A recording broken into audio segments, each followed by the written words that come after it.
learned the hard way. Nothing's overnight. Some days you lose, some days you survive. Still strong, even moving slow. Every step counts more than you know. I found gold in the everyday, and showing up and staying brave. Mike Jamerson, welcome to the podcast, brother. My pleasure. Mike, this is probably if I'm going to be fully transparent, this is probably the most excited one that I was looking forward to. Like, I couldn't sleep last night thinking about having you on here. I'm glad to hear that. So, Mike, you are a commercial farmer, Yes, sir. second generation. Yes. We've been neighbors for a long time, and I knew that you farmed, but I really didn't know what you did. When COVID happened, that exposed a lot to us. Like, I pride myself on being like an independent thinker, like self-sufficient, but COVID exposed to us that we're not as self-sufficient as what we think we are. Right. And so I tried to remedy that. And I remember as a kid, like, my grandparents all had gardens and they canned and stuff like that. And we kind of lost our way through that. Like, we just get busy and we just kind of like lost our way. Mm-hmm. So I started gardening. My wife learned how to can. And your wife called me one day and said, "Keith, are you doing a garden?" I was like, "Yeah." She's like, "Did you know we're farmers?" Like, "No." She's like, "Mike's going to come over and show you some things." And that's how you and I connected. Correct. So I am thankful for pastors, first responders, teachers, and the people that feed us. And this is an honor for me to have you here, brother. Like, I am thankful for you. We all do our part. Yeah. So before we get rocking and rolling, everyone that comes on the podcast, they get these Still Strong hats. These are Richardson 112s. My kids tell me the best. And you are, I think, that farming lifestyle, brother, that gritty farmer lifestyle, still strong. Like, if that industry isn't still strong, we're all in trouble. Yeah. So, and even just you as a person, and we're going to get to this, you as a person, the first time I shook your hand, like, not too many people intimidate me, but you have a work lifestyle, and you can tell it through a man's hands. Right. You have some hard hands, brother. So I am honored and grateful and thankful to have you here. Well, I like sharing the life that we have. It is a good life. Mm. It's a hard life. A lot of hours. Mm. A lot of hours. When we were packing this year, there was weeks we were almost 100 hours a week. And that's the machine running. Wow. And I'm there 30 minutes before the machine starts and 30 minutes after, loading trucks and making sure all the counts are right and what have you. And our produce will go from our packing house over to Immokalee, where the coolers and our sales are over there. So let's start there. Since you talked about the operation, let's start there. Your farm is Jamerson Farms. Yes. How long have you been in existence? Well, we started when we were kids, and our dad was the farmer. And actually, I can start back with our dad, and I'll tell you a little about where we all come from. Let's do it. Well, my dad was a Marine, and he was tough, and so he got out of the Marines, and then he went to Cuba and started the farm there. And then Fidel Castro took everything he had, so he had to start over. Then he came back to the United States and started farming on the East Coast over in Boynton Beach. And he grew strawberries and tomatoes. And actually, he originated the first plastic machine. There was no plastic in Florida. It was all open land. And then it was so antiquated compared to what we have now that they used to plant the strawberries, and then they would lay the plastic over them and then and bring it through. And now we lay the plastic, put holes in it, and then we put the plants in it. So people who don't know anything about farming, you're talking plastic. What's the significance of the plastic? What does it do? Like, Well, it keeps the fertilizer from leaching out. okay. It holds your moisture. Okay. I mean, there's different kinds. When I go to moisture, there's different kinds of moisture. Like in our farm in Lehigh, we use seepage. Okay. And we have to put big ditches in, and we pump the water into the canals, and it goes into the ditches, and it seeps underneath.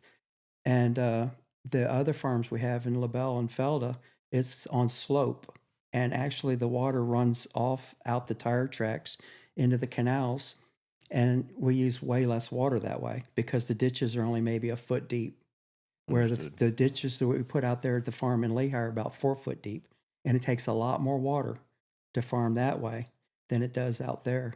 Understood. And but back to the plastic, it also helps keep the weeds down. Understood. But when they've taken all the fumigants off the market or made it impossible to use the fumigants, they're not saying you can't use the fumigants.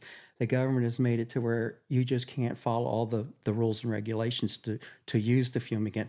So we're now paying $21 an hour for labor for H2A workers out of Mexico. And it gets very expensive to weed a crop of pepper 3 times before you can get to harvest. What are fumigants? That we used to have a fumigant. It was called methyl bromide, and it would kill all the weed seed. It would kill all the pathogens, the Phytophthora, and it would kill everything. And it would kill the nematodes. It just sterilized the soil for us, and we could grow a crop all year with no weeding or anything like that.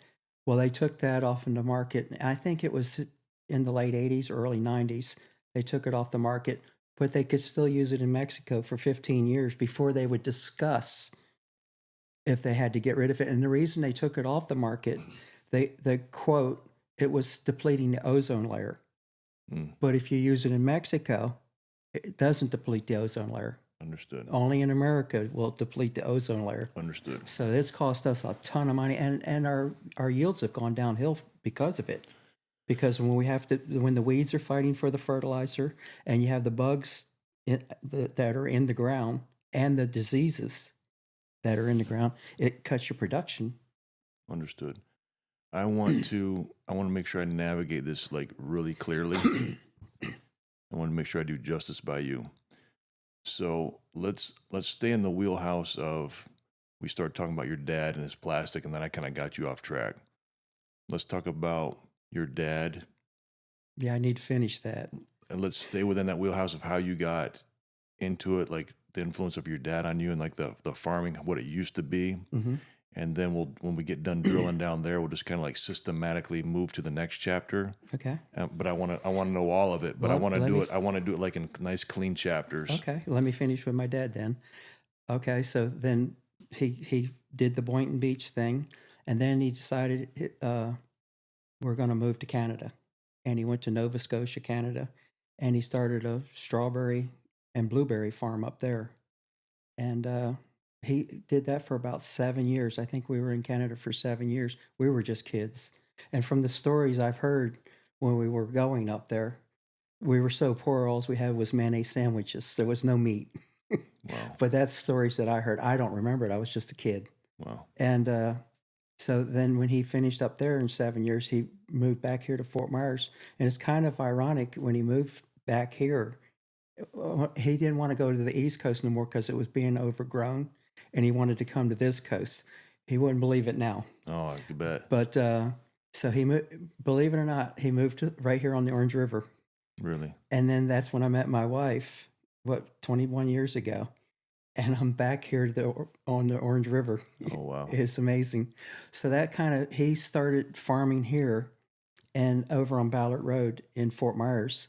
And you just talked about your dad not believing the infrastructure here. Like Ballard Road, when you told me earlier that your dad used to farm that, like I can't even imagine that just because it's industrial now. Mm-hmm. Like I can't even imagine that. Yeah. We moved here in 1968, and the things I've seen change, it's unbelievable. When people told me the jetport was coming out there on Daniels, Right. I was driving down a dirt road to the end of a fence with cows. And they're telling me there's going to be a big jetport and gateway and all that. And I'm just laughing until I saw it happen. Yeah.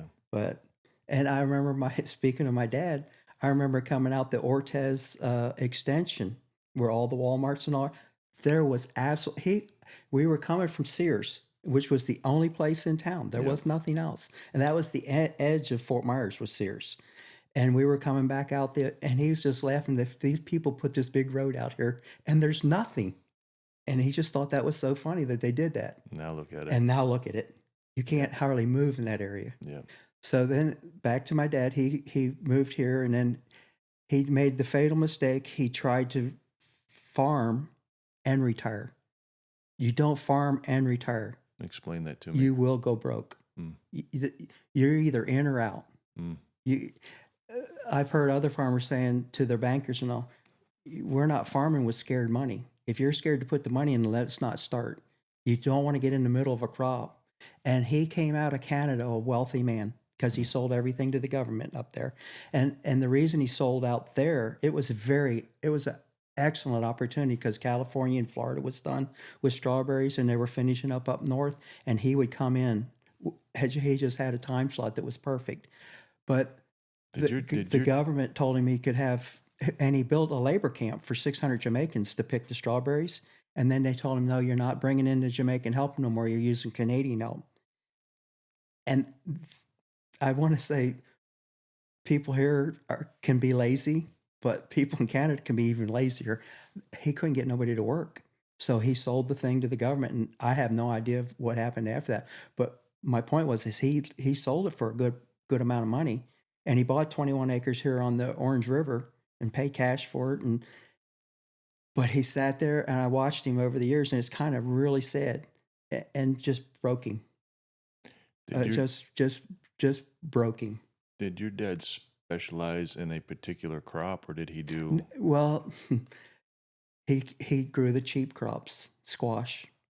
Okay. And there's two people that grow squash: people that are just getting into business, and people that are just going out of business. Okay. Those are the two people that grow squash. Because if you do nothing but grow squash, you will go out of business.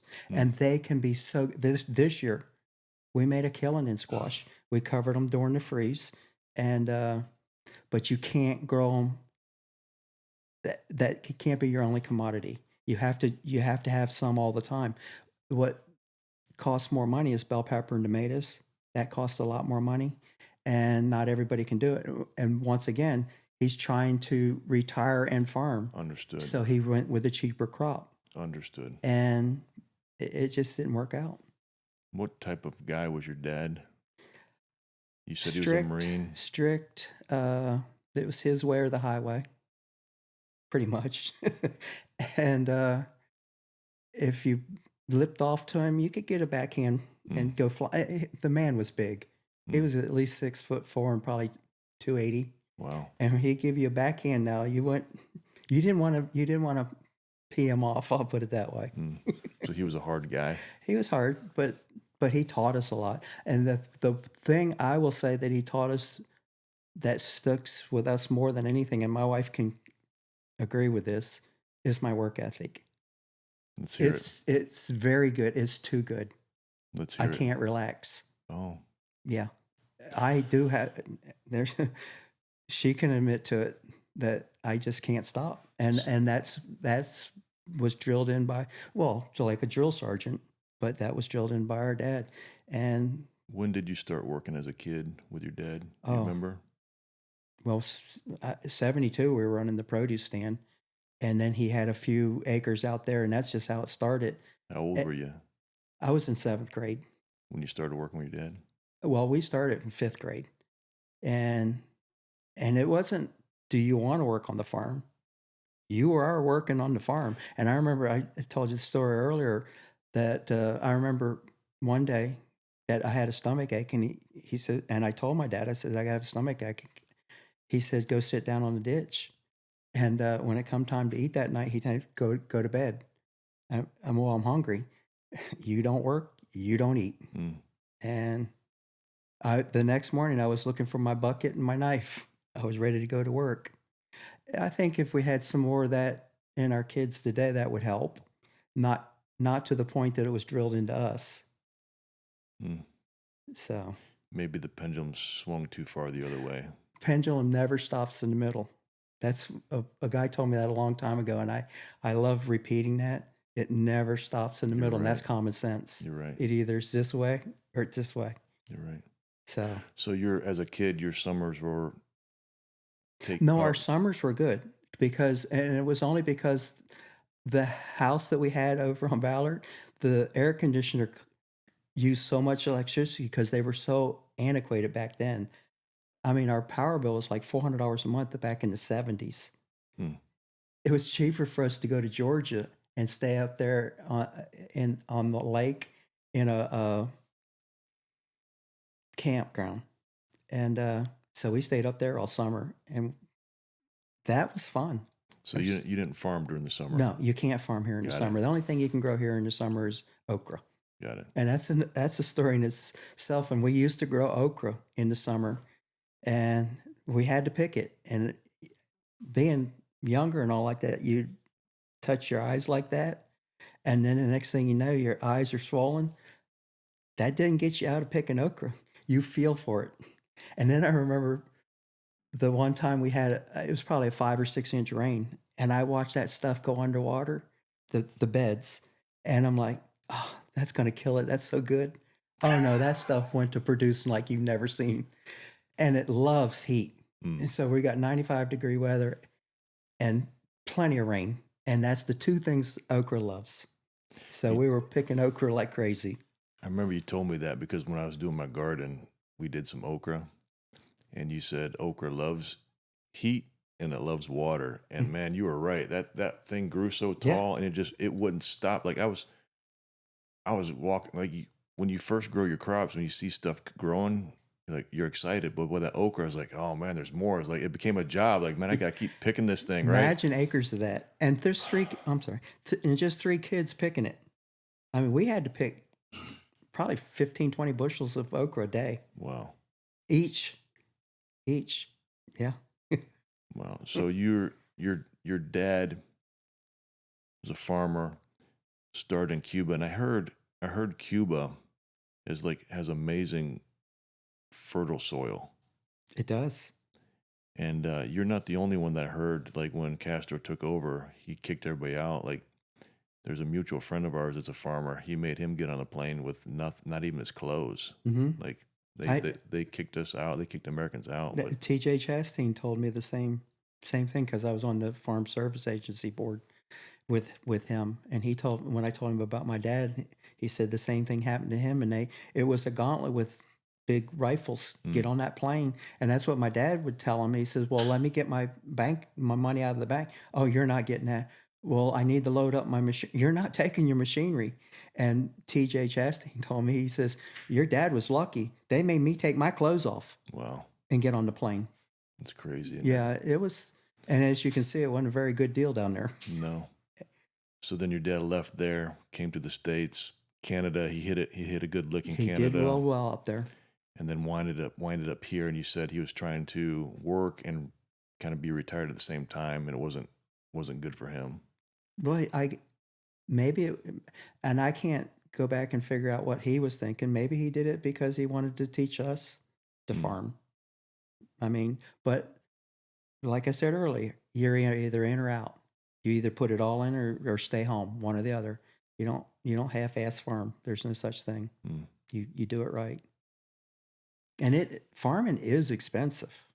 It really is. If you're going to do it right with plastic, you can't fumigate, but with the labor and all like that, and the lift pumps you have to pump the water off, the wells, and I mean to put a well in one of our farms now is $45,000. Wow. And the pump that goes in it is 18.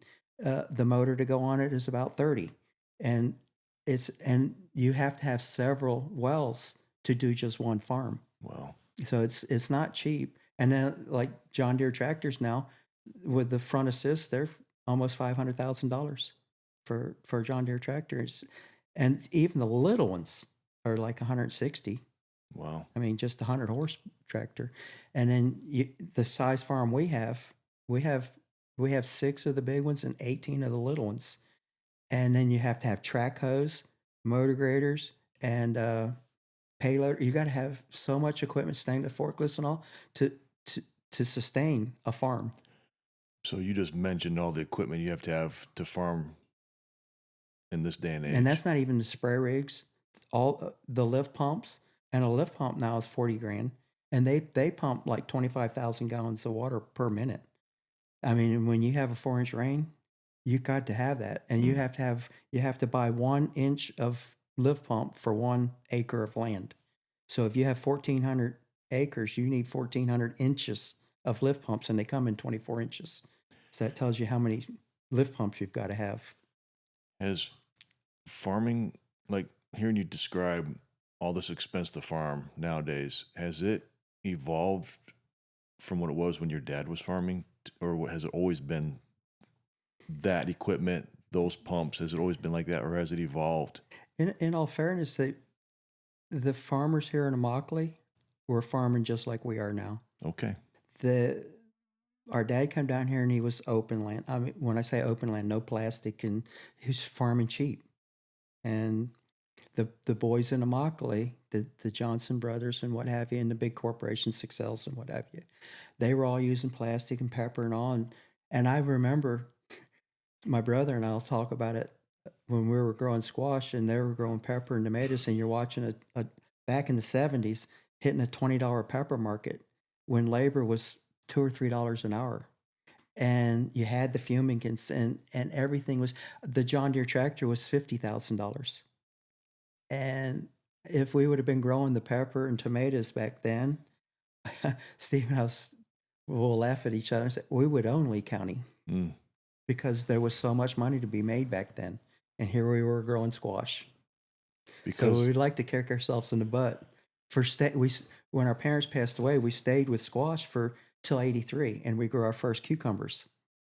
And then from that point on, that's the first year we actually made money, was the year that we quit growing. We still grew some squash, but we quit growing just squash. So that was my next question was, that lifestyle sounds like a very hard lifestyle. You were talking about as a kid picking okra that you're allergic to. But here you are, an older man now, and you're farming. So it must have gotten in your blood somehow. Like, it definitely does. So how, with it being so hard, let's talk about that for a while. You talk about the expense, how hard it is. There must be something that's rewarding, or else you wouldn't be doing it. Can we talk about that? Like, why have you been doing it this long? What gets you up? What makes you want to do it? Well, one thing. Everything you just told me, I got anxiety in my heart because I'm a business owner. When you're talking all these expenses and how hard it is, and like this roll of the dice, that's scary. I love to watch stuff grow. Okay, so let's hear it. Why are you doing what you're doing? What's the reward of it? Well, one of the rewards is I get to think a lot. And because you're sitting in the tractor for hours and hours and hours. Well, when we're laying plastic and all, those are 14-hour days. And it's 7 days a week. Because when season hits, it's 7 days a week. And but I love to watch stuff grow. And I like to watch the miracles of God out there. I mean, we plant millions and millions and millions of seeds, and every one of them has a brain. And they all know to come up. They all know to come out of the ground and to put the roots down. Every one of them know that. And then you just sit out there and you see the animals and what have you. And then you'll see the clouds come through. When you're in that tractor, I actually have a shirt and it has a picture of a John Deere on it. It says, "This is the view from my office." And that kind of tells you kind of what I'm dealing with out there. I get to see all that in the wide open, not around a lot of people. But when the packing house starts, I'm around a lot of people. You're running. Yeah. But I do love to. And there's heartaches because you'll see stuff don't come up. And we dealt with that this year. And I don't know, one thing I can tell you, when you think you know everything about farming, you're going to go broke. Wow. Because you never, ever know everything.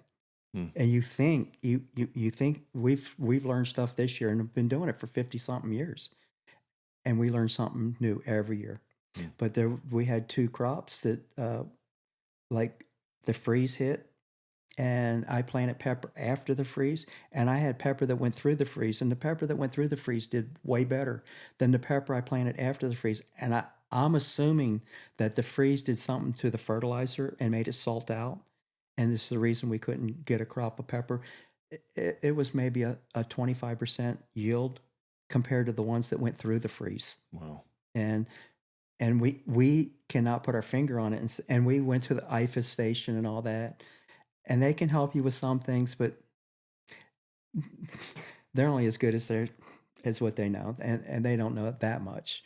But we went there and tried to get them to tell us what was wrong, and we have scouts because when we're at the packing house, we can't watch every acre of crops with the bugs, and also we have 2 scouts that's all their job is.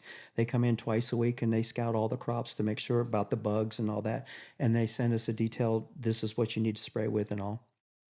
And but back that I love what we do. You would have There's to. a lot of heartache in it, but there's enough good to keep us going. Good. So you and your brother took the farm over? 3 brothers, and one of my youngest brother passed away 6 years ago. Okay. And did your dad die and then you took it over, or what was that transition like? Yes, we took it over when he passed away. He passed away, and what was that conversation like for you the 3 boys? Was it already like predetermined? Hey, when mom and dad go, like this is our destiny. It was already predetermined. It was. Okay. Yeah, we knew we would be farming. Your destiny was already determined. Like this is what we're doing. We didn't know anything better. Got it. So and then when we took over, and we have a younger generation coming in. It's my younger brother's kids, and they have no idea of the struggles and having to deal with bankers when you weren't making money, and the stories you have to convince them you're still good, and now 50-something years later, now you have the bankers come and see you. I mean, but now we own the land and what have you. But if we were still growing squash, this wouldn't be the situation. But we've over the years have got, I would say, on our feet in a good way. But at the very beginning, they don't know what it's like to struggle, and we struggled. I actually can remember one time I had to borrow $1,000 from our aunt to eat, and our dad didn't teach us how to. One problem is our dad didn't teach us how to farm. He taught us how to pick. Oh. He didn't teach us none of the farming. He was the farmer.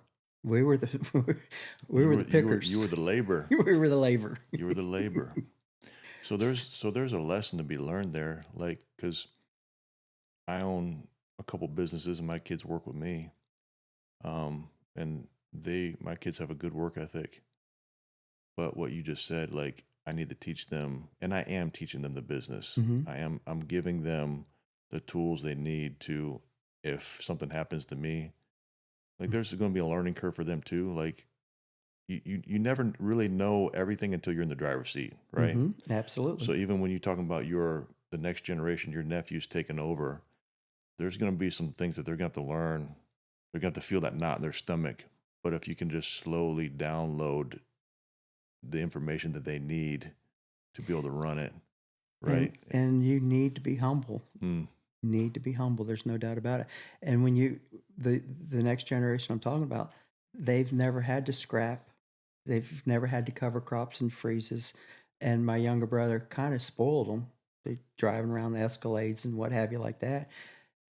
And they're not at the farm all the time. You have to be there, or you can't. And I want to step back 1 second. So when we took over and tell you how, we actually did go to the government and borrow, and we ended up owing them $600,000, and we're the only one in 3 counties here that actually paid them back, because our dad taught us that if you borrow money, you pay it back with interest. And they worked with us. They gave us a 5% interest, which was good back in the 80s. Back during the Jimmy Carter days and what have you. That was a good rate back then, wasn't it? Well, when we took over the house, the mortgage was 18% and equipment was 21%. Wow.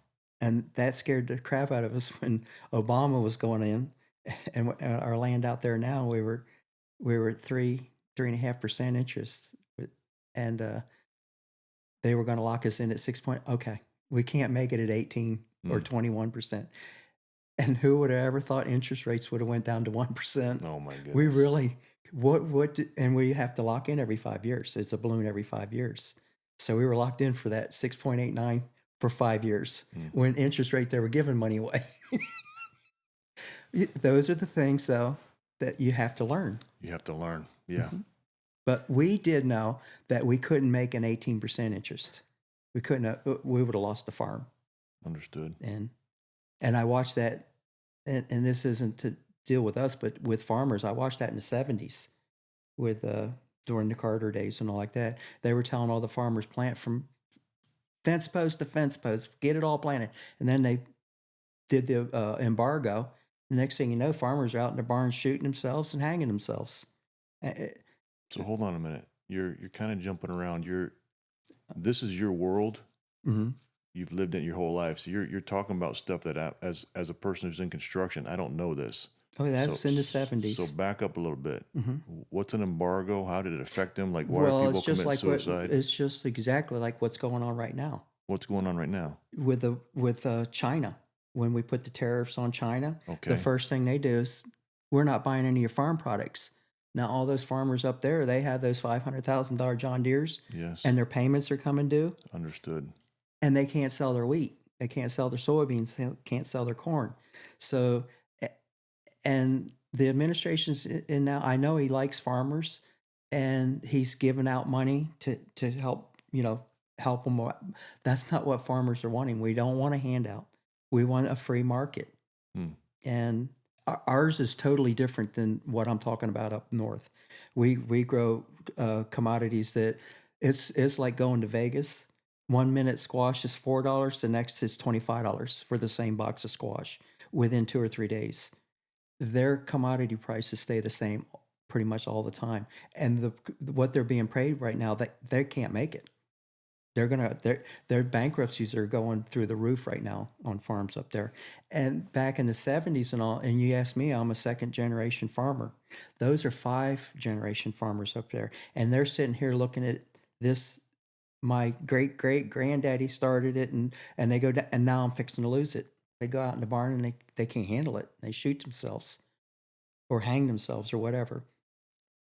That I can't imagine what that would feel like, knowing that you lost the farm after that many generations. I mean, that makes me sad right now just thinking about that.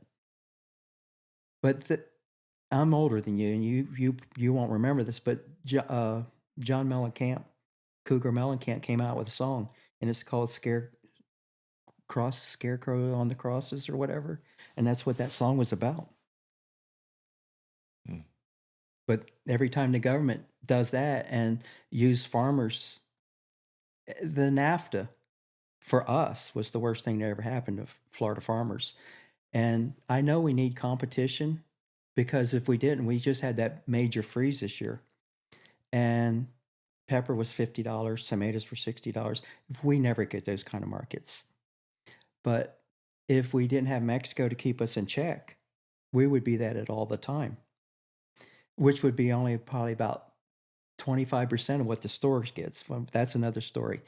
But if we don't have us to keep Mexico in check, when our tomatoes were $60 this year, which it's unheard of. Normally a tomato market's around $12. They were $80. I don't know if they had a weather problem or they were just capitalizing on our loss over here because of the freeze. But you do need competition, but we need to have fair competition. And NAFTA is so not fair. First off, they pay like $1 an hour. We're paying $21 an hour for labor. So again, man, there's so much here, and you're going fast because this is your world. I've heard of NAFTA, but I really don't know what NAFTA is. So educate me. It's called the North American Free Trade Association, and they all knew. It's kind of sad because they all knew this was coming in because they built millions, hundreds of millions of dollars worth of cooler space and all in Nogales. They knew it was going to pass, and it was our government, Congress. They passed it, and what they're looking at is now we can build plants for Ford and GM and whatever Kubota, whatever down in Mexico, and use the cheap labor and send the stuff back over here. Okay. And they just threw us under the bus Okay. because we're maybe $6 or $7 billion worth of, and they're talking hundreds of billions of dollars worth of shirts and shoes and all the stuff that's coming across the border. So they threw us under the bus. They could care less. even though they told us they were going to put protections in there for us. And there is protections in there that nobody can enforce. Nobody will enforce them. So when you mentioned, I remember hearing NAFTA associated with like GM plants and like vehicles, stuff like that. Mm-hmm. I had never heard of NAFTA in regard to farming. So how does NAFTA help or hurt the American farmer? Like, It put most of the farms here in Florida because we compete. Our climates are the same. okay, We have the same markets. okay, And they, once again, like I said earlier with the mouth of Brahma, anything that we say that is not safe to use here, it goes to Mexico and they can use it there. okay. Seeds, if something is out of date, just whatever, they can get away with a lot more down there than we can so here so the regulations are not a fair it's not playing fair. field. Okay, that makes sense to me. Yeah. Okay, so if they can do things that would help, if they're allowed to do things there that you're not allowed to do here, your cost is more. Understood. Okay, thank you. Now, here's another part of this equation. This is important. Their money is, the majority of the agriculture down there is financed from drug money. So they're laundering their money. They get it up here, and I can tell you, and they use produce because you can only keep it at the border for 24 hours. You can keep a load of shoes indefinitely because they won't spoil. But they put all their drugs and all to come into this country. And thanks to Trump, he stopped a lot of this. And I remember working with Bob Graham, and at this point, he wasn't our governor. He was the senator. His Senator Bob Graham and Porter Goss, the congressman, when NAFTA passed. And I worked hand in hand with them. And they would send me articles of showing how, the cocaine showed up in a box of cucumbers or a box of peppers or a box of tomatoes.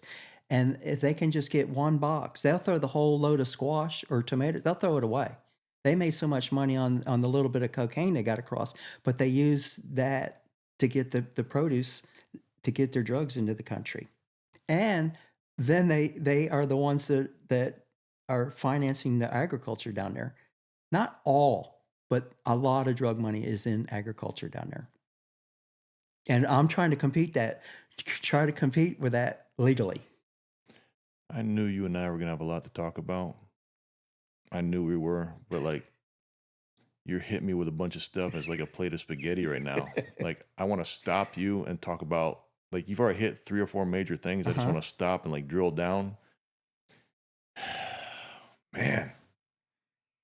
The life of a freaking farmer, man. I thought we were just be talking about growing peppers and tomatoes, brother. Now we're like, no, there's politics involved. And we've got some farms that they get involved. Like there's Damari Farms, Tony Damari. I've seen articles with him and all, but we just don't. We're not that big a deal.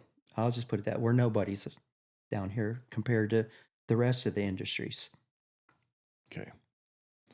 I'm gonna get to all the stuff you're talking to because you give me some stuff to get to. Mm-hmm. But let's go back and let's stay here for a minute. I want you to walk me through the process of, okay, all right, let's do this. You ready? Let's do this. Because you talked about, man, if we would have grew, me and my brothers, if we would have grew peppers back then, we would have hit it big. But we know we did squash, but the reason why you do squash is because it's cheap to grow. Okay, so here's what I want you to do. Okay, I want you to put me in the room with you and your brothers, where you're getting ready to decide, hey, what are we growing next? I want you to take me through that process of whatever you pick to grow, tomatoes, peppers, whatever you guys pick to grow, and then I want you to walk me through the process of, okay, the decision, let's do this. And then walk me through the entire process of that season of whatever you chose. Okay. By the time you make the decision, whatever the process is to get the seed in the ground, whatever the process is to make sure that crop grows and make sure it's healthy, all the way to it ends up on that tomato on my burger and my dinner table. Okay. I think that'll shed a lot of light. And then once we get through that process, I want to talk to somebody about these other things that you talked about. Okay, let's start. But I want to keep the plate clean. Okay. Don't give me spaghetti. Let's give me a nice clean. Okay, let's start with the process of what we're going to plant. Well, first thing you have to do is since we've lost all of our farmland here, you have to refarm the same land over and over and over. So you can't just say, I'm going to plant squash in this field. You have to think what was there last year. Okay. Because if you have eggplant in that field last year, there's certain crops you can't plant this year. Okay. Because the eggplant with the diseases that when you plow it in the ground will destroy the crop that you're going to plant. So you have to remember everything you had there last year. Wow. Okay, so now when we're planning on what we're going to do, luckily now I can plant whatever I want to plant, not because of financial, because in the past, pepper being more expensive and all, we wanted to grow pepper, but you can't grow pepper because I remember calling the plant house and telling them, well, we want to put 20 acres of pepper in. Well, and the lady would tell me, she says, well, send me the seed. Well, I couldn't afford the seed. That stopped that immediately. Can't grow pepper. So now that we can afford to grow whatever we want, that helps. So what we'll do is we kind of remember not just last year what we grew, but what's the trend? I mean, Okay. like right now, the new trend is to grow cucumbers. And I'll give you the reason why. And this will go into the planning schedule. The reason being is because the East Coast has a salmonella problem. And they have a salmonella problem. And that's our main competitors, Mexico and the East Coast. And in all fairness, the chain stores would rather buy from us than Mexico if it's cheap enough. Okay. So they have a salmonella problem, and you're not going to believe it. It's from iguanas. Mm. They crap in the water. It goes, and then when they have a flood or whatever over there and the water raises up, it goes into the field.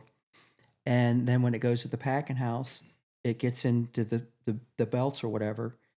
And so they've had to quit growing cucumbers. But if you don't know that and you just keep growing the same thing over and over and over, so we're trending more acreage to cucumbers now. Okay. But in all fairness, now we're starting to see the iguanas over here. So we might be in trouble down the road with that. And but in general, the majority of the stuff that we grow now is bell pepper and cucumbers. And then it's not a science. I just keep planting 500,000 plants every 5 days. 500,000 plants every 5 days. So I have pepper all year. So if the market's $6, that sucks. If it's 25, I've got pepper. So we kind of insure ourselves. We have crop insurance also, but we kind of insure ourselves by having 4 different crops, and we just have them all the time. Now cucumbers, you can only have them in November, December. You cannot grow cucumbers in January, February. They don't like cold weather, especially cold wind, and we have plenty of that. So we come back in March and April with cucumbers. Pepper you can grow the whole season, and our season starts. We'll start harvesting in October, and we go through June. I don't want into June. Listen, we didn't even put a seed in the ground yet, and you're already talking harvest. Mm-hmm. Where do you get the seeds from? Like, Okay. So you made all right. We're doing cucumbers, and we're doing peppers. Yes, and the so once you and your boys made that decision, we got to get some seeds, I think, right? Or are we prepping the soil? Like, what are we doing? All summer, and with now, here's the story. Diesel fuel being as expensive as it is, now we're going heavier with herbicides. So once we get the fields plowed, leveled from this year's crops, we maintain them all summer. So you either have to disc them, and you can't just disc them. You have to disc and level. If you can't, when you get a big rain and that soil's all fluffy, you can't get back in there. So then we go from now we get it all level, and then hold on a minute. I'm gonna walk you through this. We're gonna disc and level the field. Mm-hmm. What is the process of that? What's the cost associated to that? Well, how long does it take? I haven't this year with the new fuel prices. I just know it's too expensive to disc. So when we plow and level, then we'll go through there, and we have GPS now, and they put the little ditches in, and then we put the herbicide rigs in there, and that will kill the grass. And with back again with labor being $21 an hour, we want to kill as many grass seeds as possible. So every time they grow up, we kill them. That's less that we have to pull out with $21 an hour labor. So we do that all summer. All summer We're either discing or you're herbicide. discing a herbicide. You have to keep the weeds down. Okay. If you let them come up and seed out, and we Now we you're have in a thing we trouble. called our seed bank. Yeah. It's the wrong seed. It's the weed seed bank. And we're saying our bank is full. Understood. So And that's a also, bad thing. So all summer you're keeping the fields, you're keeping the weeds down, and you're just getting it ready. We're all trying summer. to keep the weed seeds from redoing it. Okay.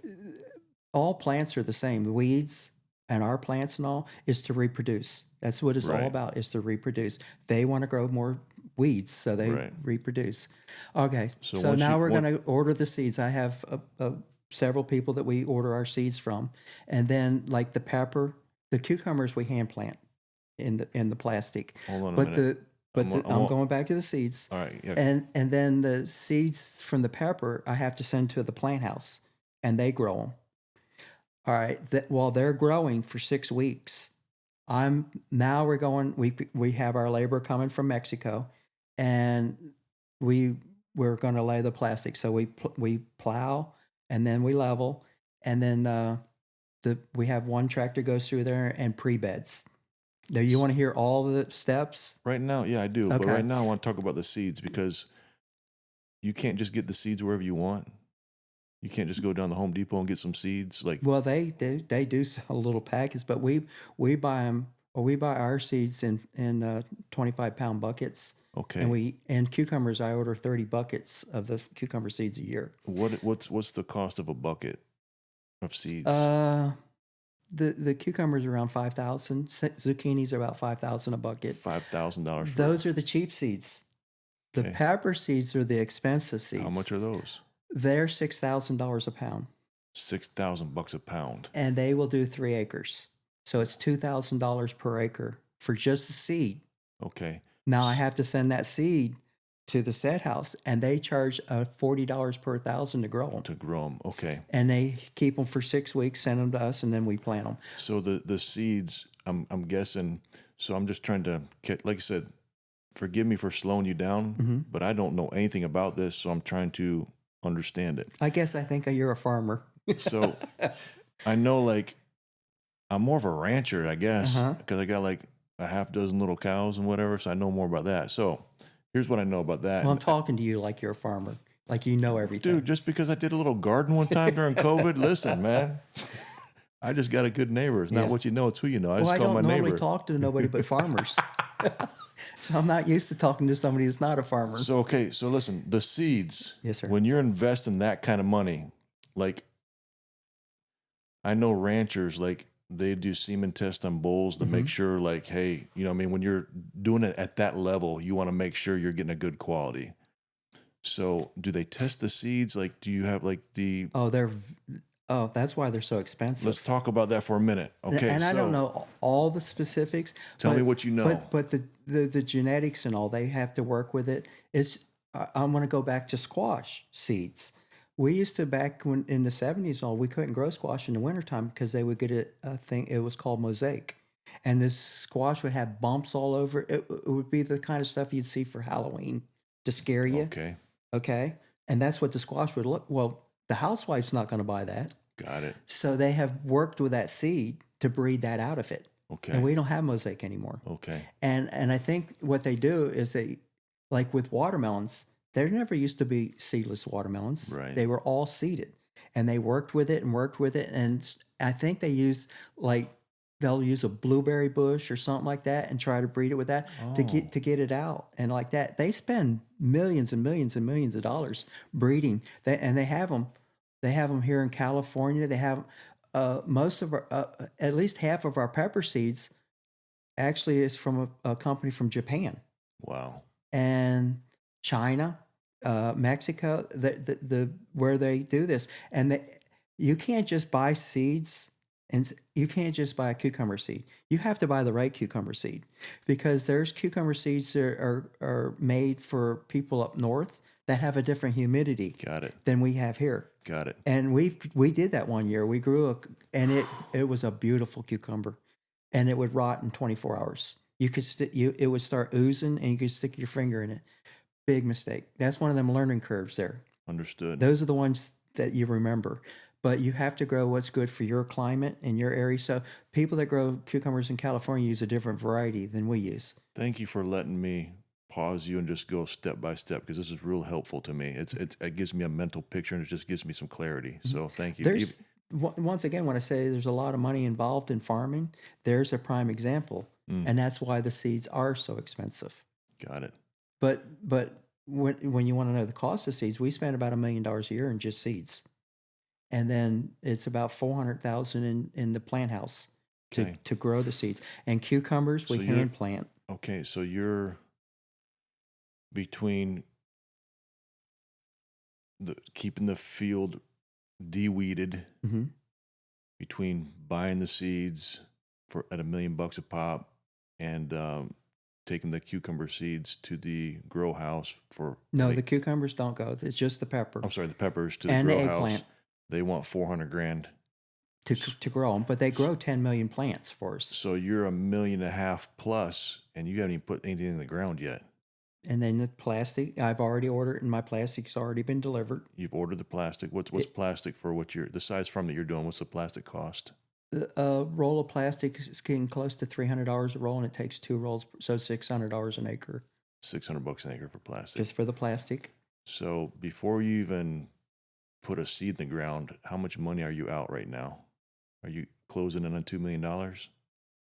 Well, when we start, I haven't ordered the seeds yet for this year, but in the beginning of the season, believe it or not, is some of the cheaper parts. The big thing that hits us is when we start harvesting. I mean, our payroll is $250,000 a week. Yeah, but I'm not there yet. I know, but I'm just saying I'm still talking about the process of. Yeah, we have everything in the ground before we start getting any money back. I mean, like you're saying, the seed, the plastic, and I keep saying fumigant, and it's not fumigant. We put stuff in there just for the diseases. There's nothing you can put in there, and it's the same diseases that you have to spray for on top. But I lost my train of thought. Where was I'm trying to ask you, before you even actually start farming, before you even put a seed in the ground, I'm trying to get an idea how much cost you have. Well, the plastic had to be ordered back in April. Okay. For this coming season, which is 6 months prior. If not, you don't get your plastic. Got it. And the seeds, the people that I do business with, they know what I'm going to have, what I'm going to need, and they have them in stock. Got it. And sometimes, back to seeds, sometimes you think you have what I just said. And like we were growing impact cucumber seeds.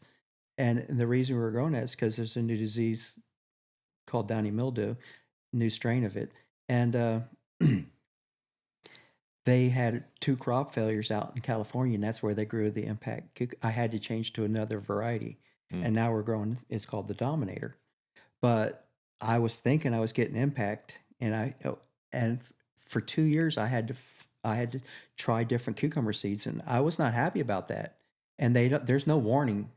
They just, when you call and say, "All right, go and send my seeds," we don't have them. We had a crop failure. Wow. And that was, and at that point when that happened, I was growing almost all cucumbers then, and we grow more pepper than we grow cukes now. But back to the seeds, so that's why they're so expensive. Okay. And then So all right, I'll progress now into planting. I'm ready. So I got my field is prepped. We're de-weeding, waiting for season to come. I got my seeds ordered. I put $1 million out for my seeds, right? My pepper seeds I took to the grow house. I gave them $400,000 to start growing them for me, right? I ordered my plastic 6 months ago, because if I don't, I'm not going to have plastic. I shelled out money for my plastic. Are we ready to start rocking and rolling, growing yet? At this point, are we ready to grow? I'm ready. I mean, is this the next step? Sure. All right. Is this the next step in the process? I'm asking you. You're the farmer. Like, yeah, right? But all that stuff is just like, it just happens. I mean, the set house will call me and ask me, "Are you going to have because they have to know how many farmers are going to need space. They only have X amount of space in there. And if somebody comes in here, and that happens in our business all the time. You have some people that come in here and like they just saw pepper at $50 a bushel. Oh, we're going to get into we're going to be farmers now, and we're going to grow 1,000 acres, and pepper's going to be $50 a bushel. But the set house, if they don't know, they're going to come to me because I've been dealing with them for probably 30 years, growing pepper with them. So they're going to ask me first, since I'm a already steady customer. Got it. Are you going to have the same amount of pepper? If so, we'll keep your space open. Understood. If they didn't ask me that and somebody jumps in, I'm sorry. And it happened during the freeze this year. So I told them, get me my pepper seeds in the ground. Or I'm sorry, it was squash seeds because I wanted to get them in right after the freeze. They couldn't. The houses were full. There's competition for the That space in the grow space. houses. Yes, sir. Okay. Yeah. So So those back are the to my question. Right now we got our seeds, we got our plants grown, we got our plastic. Is it time to start growing yet? No, I did walk through there and show you how we lay the plastic. Let's do it. Okay.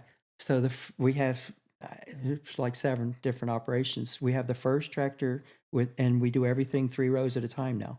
So you're throwing up beds they're almost a foot tall. They're 42 inches wide and 3 of them. And it takes a 300 horsepower tractor to throw 3 of them up. So the first tractor goes through. He's got the GPS on it. So I have an advantage to the listeners because I actually went out and saw your operation. Your wife has let me come out a couple times and I've seen you. So I have a vision of this. So this part is easy for me because I can see it. So the first tractor, like I said, we don't have GPS on all the tractors. It's expensive. And you have to pay a subscription per month for it. So we have one tractor. He goes through there and he does all the pre-beds. And then we have another tractor comes through and it drops. It's called the cold mix, and it's got low nitrogen in it. So when you plant the seeds in it, that it won't hurt the seeds. Understood. And then we come back later. All right. Then we take a rotivator and we rotivate all that fertilizer all through the bed. Okay. So you don't plant your seed into a bunch of fertilizer. Now it's spread out through the whole bed. Then a rotivator, is that like a rototiller? yes. Okay, got it. But it's an 8 foot wide That's on a big each. one. Each, Everything no, you there's guys 3 do of is them. big. Okay, Yeah, everything you do everything's is 20 big. something Yeah, foot got wide. it. And funny thing is when we lay plastic, I'm there every day because I can watch what all the operations are doing from my tractor. Okay. So then the following after the rotivator, then that's me. I do the super bed and I put the stuff in the ground for the fungicide and rebed again. Then the next fertilizer comes out and it's called the hot mix, and it goes out into the track and it's high nitrogen, 18025, where the beginning was just 5 parts nitrogen, and it has slow release in it. So 30 days later, after you plant the seed and it gets the bloom on it and it's ready to start putting on fruit, that fertilizer breaks down. But that fertilizer will not do anything for 30 days. Mm-hmm. And it has slow release nitrogen. It's coated with something that releases in 30 days. So right now, what I'm understanding, again, forgive me, but I got to go slow. It sounds like we're putting down plastic. We haven't put the plastic yet. Oh, we haven't done it yet. No. We're just. This is all under the plastic. This is before the plastic. Okay, thank you. Right now, we're prepping the soil. We're fertilizing the soil. You've got 2 different kinds of fertilizer. Got it. Okay. Now, all right. So now the hot mix is down. Now the plastic. Okay, so in regard to the fertilizer before the plastic, man, again, I remember during COVID, everybody was complaining about cost of fertilizer, and it was going to drive the cost of the food up. How much are you spending for fertilizer on your farm? I don't know what it'll be this year. Last year, we put in the very beginning, we put 1,400 pounds of the cold mix and 1,400 pounds of hot mix per acre. And the cold mix was like $500 and something per ton, and the hot mix is like $700. I'm sure it's going to be a lot higher this year. I've called the fertilizer company and asked them, are we going to be able to get fertilizer? Yes, you will be able to, but you are going to pay a lot more for it. And during COVID, it wasn't that bad for us. There was a time, I want to say about 8 or 9 years prior to that, I remember when they delivered a load of, and our fertilizer comes 20 tons at a time. Wow. And what's 20 tons of fertilizer even look like? It comes in kilobrews. And it actually, you pull a lever and 5 tons comes over and dumps into your hopper. Okay. And we have 5-ton hoppers, so it dumps it over there and it distributes it like that. So I'm not good at math. Maybe Michael can help me unless you're better. 20 tons of freaking fertilizer. What does that cost? All right. more or less? Well, this year the hot mix was like $12,000 a load, and the other was like $8,000 a load. Okay. And you put a ton and a half per acre at average of that, so you're probably about $600 per acre. $600 for acre fertilizer. just for the fertilizer. Thank you. And then thank you for your patience with me. and then that's not enough, because during the season when you're picking, we have to foliar feed it on top of that. Okay. And when I tell you there's a lot to farming, you have to have Listen, your soil. I have anxiety over here right now. You have to have your soil right. That's what I was telling you when you were gardening. Just come out and get a load of my soil, because it's got the right calcium, magnesium, and all. We have to soil test every year. I skipped It's okay. we have to test our soil Let's first. organize our food. And then they tell us you need this much calcium, you need this. And a lot of it, like dolomite or gypsum, will spread out through the fields for the calcium. The rest of it, they can put in the fertilizer. Got it. And if you don't have all these things right, you're not going to produce. You're screwed. You just spent all those millions you're talking about for nothing. For nothing. You miss one thing, and calcium's the most important. We once again, hard knocks. We grew a crop of pepper, and the calcium we apparently did not check our soil like we were supposed to, which this was the learning experience, and it had little black spots, and it's called blossom end rot, and we had to throw all that pepper away. So we grew a beautiful crop of pepper and couldn't harvest it. So soil testing. Soil test is.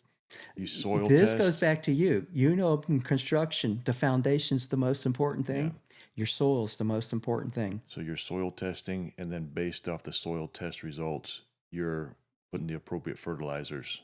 Okay. Yep. Got it. So now we're You just don't go get fertilizer. Got it. You have to have the right analysis. Thank you. So now we're soil tested. We have our fertilizer. We just dropped off 20 tons of fertilizer. We put that down. What's next? And now we now have the plastic in the ground, and usually 7 days later we'll start planting. And then all you do is the cucumbers. You run a hole puncher through there, and that's how we start bringing. We don't bring all of our H2A workers at once. We'll bring in like 45 to 55 on the first petition, and then they'll plant the cucumbers. And then from that point on, for the next 3 to 4 weeks, you just watch them grow. From that point on, you're in charge. That's when the worms start attacking them. General rule of thumb on cucumbers: the minute they start to run, they put that little shoot out. Yeah. Spray them for worms. Our scout will tell us there's worms in there, but we already know it beforehand. It's just nature. It's just the way it is. Now the bell pepper, you have to get woke up at 5 o'clock in the morning. The guys are delivering your pepper, and when it's laying plastic time, I get up early anyway. But when they're planting pepper and I'm at the packing house, I don't need to get up early. It really irritates me. But they call me at 5 o'clock in the morning. We're delivering your peppers, and sometimes they deliver them to the wrong farm. And I have a crew of 55 people standing there waiting for the pepper At $21 $21 an hour. Yeah. And the peppers are at the wrong farm. And I told the person that runs the plant house the day before. Got it. That's annoying. They need to go to the Little Bell farm, and they go to the Felder farm. That's annoying. And it's 20 miles away. They have to go back, send a truck, pick it up, take it back. But okay, now we've planted the peppers, and same thing. I got some questions for you. Okay. How long does it take to plant? The size farm that you have, do you plant everything in a day? Does it take a month? Once again, I told you we plant 500,000 plants every 5 days. So it's constant. It's not, the whole farm don't get planted at once. Okay, thank you. Yeah, I'm getting a picture. No, thank you. Every 5 days. And the plastic has to be laid up ahead, because in the season that we start with the raining and like that, if you don't have the plastic in the ground, your plants are ready. Yeah. And you don't have your plastic laid, You're in we have trouble. to stay at least 3 weeks ahead with the plastic. Have you ever got behind? Yeah. That sucks, doesn't it? Yeah. I hate being behind. I hate playing catch up. Well- I hate it. Well, when you're talking about the planning of the farm, like the eggplant, I have to put one planting here, another planting on the other farm, and another plant. will really throw you behind, especially when you have a hurricane Man, there's a lot of and all your logistics. plastic just blew off. There's a lot of logistics going on with your job. Like you're Well, doing, you're if doing you a good don't job do that, explaining this to if me. you don't do that, the bugs that are in the eggplant, Yeah, if you plant another field right around the corner, you're in trouble. you can't keep the bugs out of it. But you can if you go to a different farm and we'll put 50 acres of eggplant here, 50 acres in that farm, and 50 acres over here. But if the eggplant was supposed to go over in Lehigh, and Lehigh kept getting rain day after day, and that happened a couple of years ago. Yeah. And then the hurricane hit Milton, Yeah. and we're out there. And you're talking about helter skelter. Yeah. That is something when a hurricane hits. And my Mexican that runs the farm, he's the foreman. He's sending me pictures at 3:00 in the morning. We're trying to sleep, and he's sending me pictures of the cucumbers being pulled out of the plastic, the vines. And I'm like, what do you want me to do at 3:00 in the morning? There's nothing I'm going to be able to do. But he loves the farm so much. He's in the middle of the hurricane out there, Wow. sending me pictures. He's a good dude. So at that point, most of it we have to go back in there and repatch the plastic. That's one step I did miss. We changed over in about 4 years ago and started putting sandbags out to hold the plastic down. Okay. And it has worked miracles. Good. And we used to just throw dirt up on the plastic to hold it down. And the reason we have more problems than anybody else, not many people grow on 42-inch wide plastic. Okay. The top is 42 inches. And it takes 72-inch plastic to do that. Tomatoes and what have you, they grow them on narrow beds. It's easy to keep that plastic down. But when you're laying plastic and that heat gets under it, it balloons. It pushes up. So when we put the sandbags on there now, especially when you plant pepper, the heat used to come out those holes around that pepper and burn them. Wow. Now that the plastic stays on the ground, we're still having the 95-degree weather, but the chimney effect on those peppers Understood. stopped. So we went to the sandbags, but the sandbags help in the hurricanes. Yeah. It helped hold a lot of the plastic down. I want to keep systematically going through the process. And then the next thing I'm going to talk about are the things that are fighting against you. So you mentioned hurricanes, you mentioned like markets and all that, but I want to make that a different chapter. I want to stay with just tell me the process so I can understand it of prepping the field like we are what we've done. We've got the crop growing now, and then from that point on, we're looking for worms. We're looking for the scouts will scout what about wildlife? What about hogs and stuff like that? Like I got some property in Clewiston. The freaking hogs, dude, they'll root up something like no time. Do they mess up Our problem in LaBelle is deer. Deer. Our problem in Lehigh is hogs. Okay. And Felder, we really don't have a problem. Okay. And I don't know why, but we just don't. There's a hog once in a while, but there's enough out there for them to eat. They don't bother the farm. So by the time something's planted, like the stuff that you and I are planting right now, you and I are planting cucumber and peppers right now, I think, right? In our story. Mm-hmm. And eggplant. And eggplant. So by the time it's in the ground to by the time we're harvesting it, what are we doing right now? We're just mitigating the wildlife. We're mitigating the just waiting bugs. for the harvest, really. We're waiting. And all you have to do really is just spray. Okay. If you have worms, you have to kill them. If you have, and there's several diseases, and you can say, well, we spray. You have to have the right spray, and you can't use the same spray. If you do, you build an immunity. It's just like your antibiotics and all. Okay. You can't keep just hitting them with the same spray material. So right now, while we're waiting for harvest, let's talk about the things that are against us. So you talked about the worms. We talked about some deer. We kind of hit on weather a little bit, right? Like we just had a freeze a while ago. It was right? a hard freeze. So let's talk about the things in nature, not necessarily governments or other competing forces that are against us. Let's talk about the nature that's against us right now as a farmer. While I'm waiting for harvest, our biggest thing is pest. Pests. Not animals. We can eliminate the animals. The pest, and not to be a conspiracy theorist, but I could swear they're bringing this stuff here, so we'll have to spray for it because there's billions and billions of dollars spent in spray materials for white flies and aphids. And this year, the weevils, pepper weevils, just destroyed pepper crops, including ours. I mean, you just have to get in there and spray like crazy and try to keep them things from destroying your crops. And it's just that's the main thing. And weeds. The weeds, like I said, we can't grow a crop of pepper without weeding it 3 times. So what's the cost associated to spraying the bugs? The spray material's not that expensive. It's just the amount of. If you looked at the cost, like a gallon of one of the sprays we were using this year was $1,895 a gallon. But it You just sprays, said that's not expensive. That is expensive. but it sprays 20 acres. So It's what? only It's 2 still or 3 ounces. expensive. It's 2 or 3 ounces. Well, when they deliver the size of one of these chairs Yeah. in a pickup to you, and it's $30,000, Yeah. it's expensive. Yeah. But it just takes just a little bit to put in that tank to do Got it. whatever you're doing. Got it. It's real concentrate, I guess that's what I'll say. So let's talk about, let's talk about weather. So let's talk about hurricanes, the impact that a hurricane had on you. Let's talk about a freeze. I think that's it, right? Too much rain, not enough rain, and freezes. Is that what we deal with in Florida? Or is that the main heat? So let's hit it. You mentioned heat. Let's talk about heat. And I want you to like systematically walk through heat, hurricane, Okay, well, too much rain, not enough rain, freeze. our worst problem with heat is in the springtime. And you'll have, and it's not just heat, it's wind and heat. Wind will knock your pepper over, and then the sun will burn it. Okay. And then you throw it away. And you have to pick it to throw it away. If you don't pick that pepper off, the rest won't make. So you just throw it right on the ground. And a lot of times it'll come to the packing house, it'll just have a little spot like that.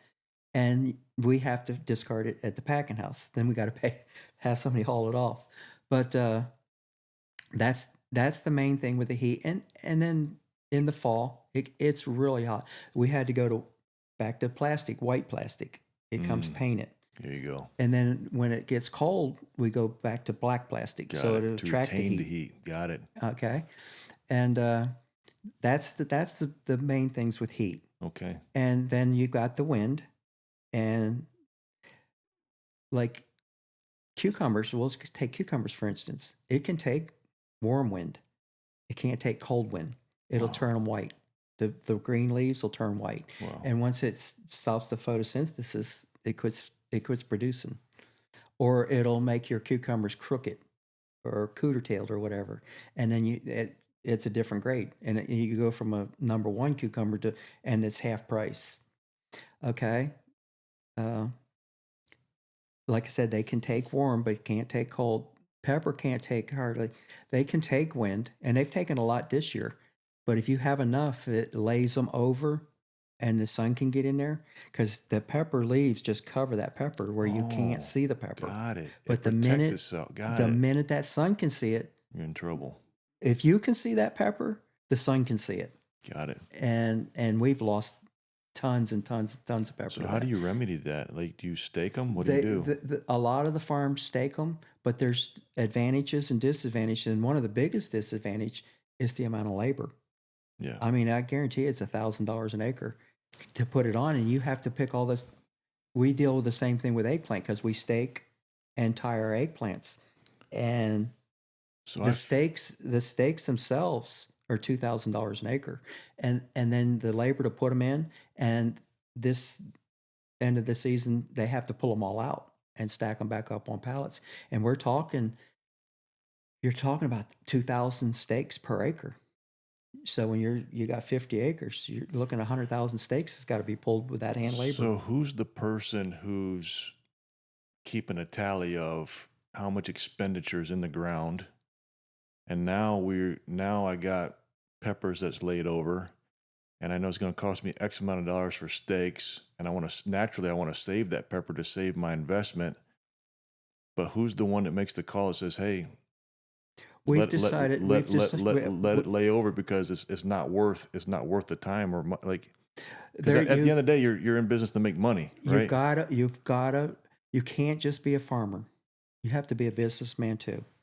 So what we've done over the years is we have to accept those losses for what it's going to cost, because the farmers that staked their peppers over the years and all, they're not here anymore.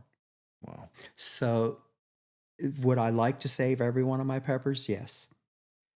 But to stay in business, we just, over the years, we win so many times not staking Understood. versus the 1 or 2 times that we lose. So a lot of times it just comes down to And it's heartbreaking to see that pepper, and you'll see it down the row, just solid rows of pepper with white spots on them. And it breaks your heart to see that. But if you're going to stay in business, you have to be a businessman too. and when you've done it as long as you have, you can lean on what you learned in the past. Remember you have a deep toolbox. And remember what I told you also earlier. All right, I lost that 500,000 plants to that. I have 500,000 right down the road. Got it. Coming. And another 500,000, another 500,000. And the wind's not going to knock. The wind will only hurt your pepper when you have the big peppers on it. It takes that weight to help pull that bush over. If I have bushes that don't have pepper on them, it's not going to blow them over. Got it. The minute they put those big peppers on there, that helps them push the bush over. So is that a decision that you make alone? Is that a decision that you and your brothers make? Is that a decision that you and your wife? My brother and I have made that decision over the years. You guys, hey, and what are then we doing want to kick our butt every time we see that when we lose. Well, this was a bad one here. Wish we would have staked. And then it just works out that it's Understood. better not to stake. So we got heat, wind. Now the hurricane. Let's do it. Oh, Man, and then we'll that's go the to world freeze after that. Yeah, let's do it. The hurricanes, they always hit. The worst one I can say that hit us would have been Wilma. It hit October, I think it's 24th. By then, we start layering our plastic at August, and we start planting the first week in September. Well, we have a lot of our farms, 2 out of the 3 are already in Yeah. by that time. And the plastic on the 3rd farm is in. It's not planted. But when a hurricane hits, now you've got all 3 farms. And and there's some things that, like with the pepper and the crop insurance, that we had one field that they said, if I put the plastic back down, then I had to replant it with sets. And I'm like, no, I'm not going to do that. The plastic is, I could put a different crop on it. I put a cucumber, because pepper is very demanding, where cucumbers and squash are not so demanding. Pepper you have to have everything right, or you're not going to make a good pepper crop. So I had to make a decision to actually go back through there and pull all the plastic off 100% and relay it all. And then I would put the pepper plants back in. I'm not going to put it in there where when the plastic blows off. Remember, you got a lot of rain. Yeah. It washes the beds down. Yeah. And now your fertilizer's all mixed. You got Yeah. the hot mix with the cold. Just plow it all up, start it all over. So But you have to go in there with hand labor and pull the plastic. I can't help but feel these emotions. So I want you to speak for yourself, though. When that happens, when you walk up to your field and you see this mess, and it's just not, like, everything that you do is not small. Everything you're doing is big. Like, it's a huge amount of acreage, massive amount of manpower, massive amount of money. So when you walk up and you see your field a mess because of this hurricane, walk me through those emotions real quick. Well, I'm going to start back during the hurricane. Yeah, let's start there, because I can imagine I you'd be used to watching the sit news. there and worry myself to death. Yeah, let's do it. It's not helping. I have a cross by the side of my bed, and I tell God, it's in your hands. I can't do nothing no more. And I rely on God for a lot. I'm self-reliant. I should rely on him more. But when I finally get to the point I can't take it no more, I have a little cross there, and I put it on my chest, and I go to bed. And I sleep like a baby. Do you really? Yes. But when I wake up in the morning, there's no emotions. You can't have any emotions. You got to think. You got to think what you got to do. But even that, you've been doing this your whole life. That takes skill. That takes I used to be. That takes going through some things. You have to get out there and you have to get going. You can't sit there and mope and this is horrible and all like that. And even if there's going to be a government program to help with hurricanes or whatever, that you need to document it all too. Okay. So you do, but the most important thing is you got to throw your emotions away. Okay. You got to get out there and you got to be the businessman now. Okay. Not the farmer, the businessman. Thank you for, man, that's good. Wow. And then afterwards, trust me, it wears on you. I guess it's like if you lose somebody or something like that, just you want to get through the emotions or whatever, and then finally it comes back and you finally realize what happened. I'm not a farmer, but I got a lot of people dependent on me. And the type of business that I do, it's dangerous work. And if we're on a big project and we have exposure, I lose sleep. Mm-hmm. But I'm getting better at it. And it's not because I don't care. It's because at the end of the day, like you said, all the worry and all the lack of sleep, it doesn't accomplish anything. It's a futile waste of energy. It's a futile waste of energy. So here you are fretting and worrying and losing sleep, and now you got to get up and produce the next day, and you're diminished.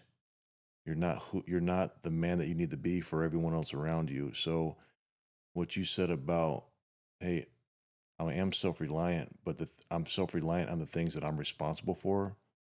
I tend to want to be God. And when you said, hey, I can lay down and sleep, I sleep like a baby. It's taken me a long time to get to that point, but I have to let God be God Mm-hmm. and trust that whatever he's doing, I'm in good hands. And it's been better for me to do that because now I'm rested. Now, instead of thinking fearfully and my fear dictating my pathway, I can think logically and that business mindset that you don't have when you're lacking sleep and you're making decisions based out of fearful emotions. So thank you for picking up on that. And then also thank you for, hey, yeah, it's a mess. We can't sit around and mope around it. All right, boys, you do this, you do that. Let's get this thing going. That's a process, but you got to get the emotions to the side and you got to get past it. Like, these are the cards we're dealt. We can sit here and cry about it. We can just lay down and die. Mm-hmm. But that, again, still strong. Okay, still strong. This is the cards we were dealt. Yep. We can choose to lay down and die on this hill, or we can choose to be still strong and get after it.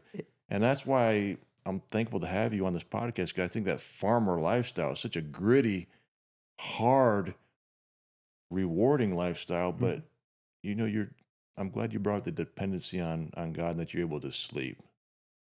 And up until then, I feel that I'm doing what I need to do, like you said.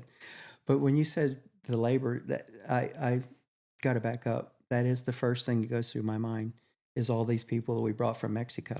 They came here to work, not to have a disaster. Yeah. And then there's the financial part of that. I have to guarantee them 35 hours a week. If they sit in their trailers or whatever, you're still paying them 35 hours per week. And it's not the financial. I know those people, they left their families to come over here and work. And that's the main thing. Of course, I know I'm going to lose money, but when you go back to the God, every time we've had a disaster, it's worked out in our favor. Thank you for saying that. It really has. Thank you When for saying Wilma that. hit, we went out there and we just started planting the cucumbers immediately.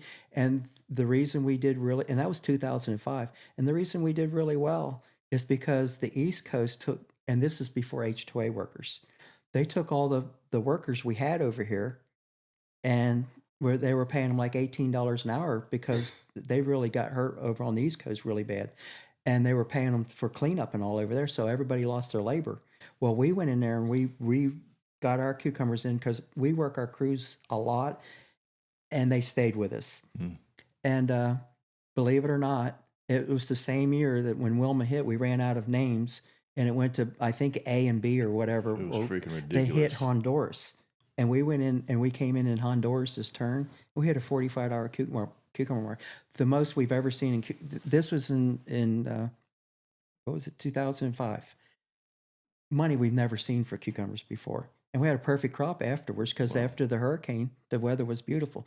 And just like this year, the disaster would be the freeze. And it's kind of devastating when you're going in there because the first night they said it was going to freeze. It didn't. We had no, the second night it froze way harder than the one they said it was going to be the hard freeze. And and we didn't cover a lot of our pepper. We covered our squash and our eggplants. And you saw the eggplants being covered. And so the bell peppers, it froze all the bushes down. The second or the third night, it actually froze again, and it froze the fruit. Now we're going through there, and the top fruit, you have to throw it away, and there was 1 or 2 peppers underneath, and we were going through there and salvaging them. Well, the markets went through the roof, and we made money off just that little bit of pepper. Plus, I don't know what happened in Mexico for their markets to be as high as they were, unless they were just riding the coattail that we had our freeze over here.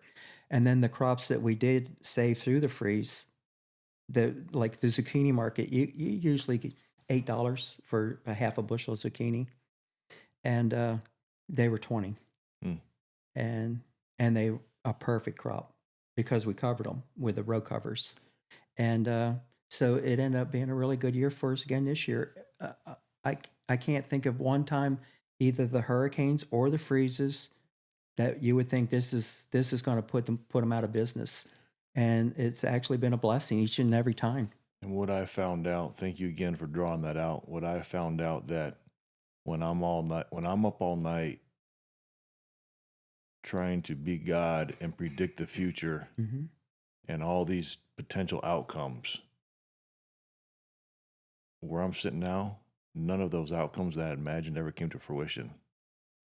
You know what I mean? And here you said, man, we just got hit with all these freezes and we're going out of business. Or, I'm sure you thought this is the one that's going to get us. And for it to not be. So like that to me, that's hard. That's the difficulty of being in business, is to do what I'm supposed to do, be what I'm supposed to be. But the Bible says, hey, you have enough to worry about the day. Let the things of tomorrow take care of themselves. That means something to me. And not in regard to like not saving or like putting things in place, but I think that goes to the worry. Don't worry about tomorrow. You got enough. Hey, you got picking to do the day. You got plastic to put down the day. Don't worry about tomorrow. Well, the reason, back to God, the reason I don't think I rely on God as much as I should is because I wasn't taught that when I was a kid. I was taught you put your work boots on and you get out there and you work, or you're going to starve. But as you get older, you're supposed to get smarter, right? It's supposed to be. You're definitely going to get older. Yeah, it's supposed to be. But then you finally realize there's some things you're not in control of. That's a good place to be in. Yep. We made a little segue, but I'm thankful we did.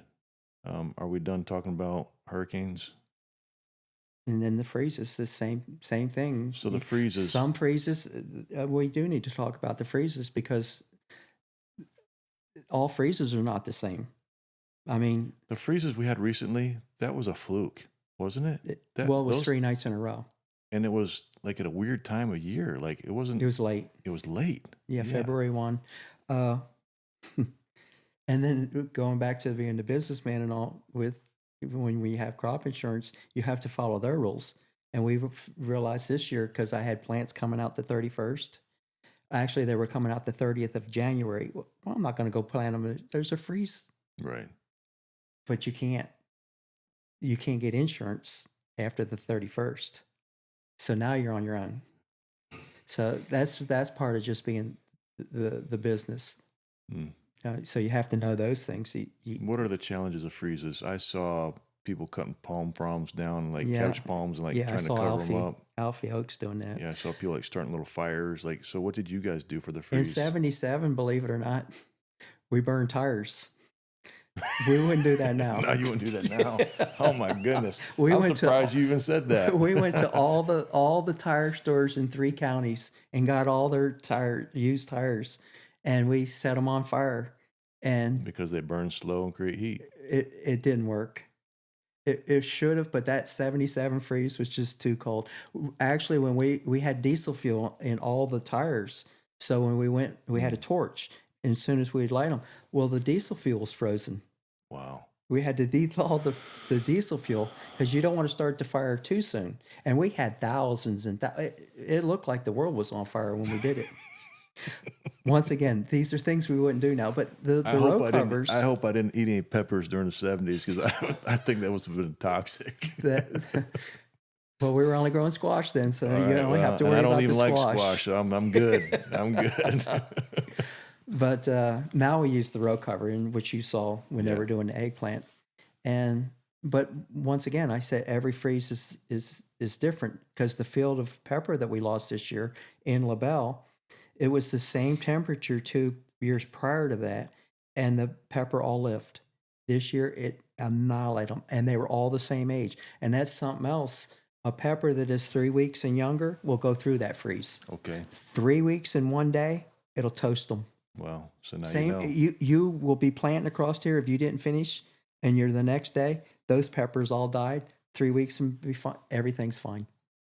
They will go through a major hard freeze. We're going to take a little detour here. So I'm going to talk about, I think once we get done with this planting process, we're going to get to the harvest, the packing house, and then I want to talk about your workers next. But I'm going to make a little segue because we're talking about the freeze, and this is a personal connection. Your wife invited me out to one of your fields that the guys were covering with that row cover that a guy I think had brought down from North Carolina or something like that. Yeah, they drove made down it all night to South get it Carolina. there to you to do it. I know there was a massive expense to that row cover. I forget what she told me it was, but it was an expense. It's a couple grand an acre. And then you had all those guys out there. So Well, the whole 155 people, well, 25 of them were in the packing house. So 130 people were pulling row covers for 5 days. So I was there watching those guys for a little while. We were out there, and just emotionally hit me because those guys, man, I just like being around people that work. Mm-hmm. I just like being around those salt of the earth, gritty people. Absolutely. Those gritty people that nobody sees, nobody brings attention to, but this world goes round and round because of people like that. You follow me? And that's why I'm glad to have you on here, because I want to expose that. But just being there, watching those guys hustle, covering and protecting those crops for you. Yeah. With that happy attitude, just getting after it, boy, working hard and getting after it. Mm-hmm. Those are good people, man. Absolutely. And we're going to get to them as we're talking about the freeze that we had, and the effort and the manpower that it took to get it done. I experienced that, and it hit me hard. That's why I wanted to have you on here. Well, that's why when we have those disasters, the first thing that goes through my mind is my labor. Your guys, yeah. And I can tell you right now, there would be no farm without them. And we've had that conversation before. It breaks my heart to hear these are jobs that Americans won't do no more. We used to do it. I did it. And I know a lot of people, you'll talk to them, and they'll actually be doctors, lawyers, whatever, and they came off of farms and all. And we used to do it. I interviewed a guy. His name was Tom Vargas. He's in construction. If you haven't watched my podcast, go back and watch that one. He's a vice president of a construction company right now. The reason I had him on because we became friends, and he started his fitness journey, and he was recently diagnosed with Parkinson's disease, and he's only like 5 years younger than me. I didn't know that he grew up in a migrant community. He's 45 years old. Mm-hmm.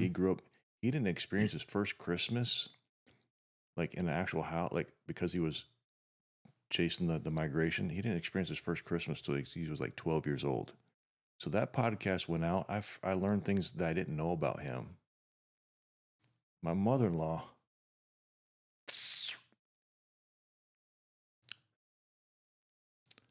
watched that podcast, and she had to hit the pause button because she got emotional because my father-in-law, Michael Seitz, my wife's dad, was a migrant worker. He grew up around here, and he was a migrant worker, and I didn't even know that. They pull him out of school to go pick peppers and go do stuff. So that generation of migrant workers, like the Americans doing that job, was only a generation ago. It's not that long ago. So we used to do that work.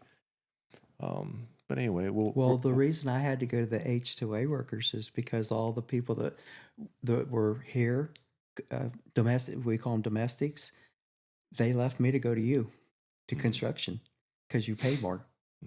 And so we lost all of our help. And we had no choice but to go to H2A from Mexico.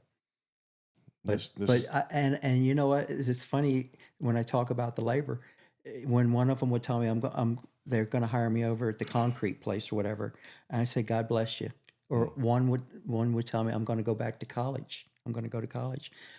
Go better yourself, dude. Go better yourself. This is not where you need to be. If you can better yourself, go do it. But yeah, like you said, I have very low tolerance for lazy people. Sure.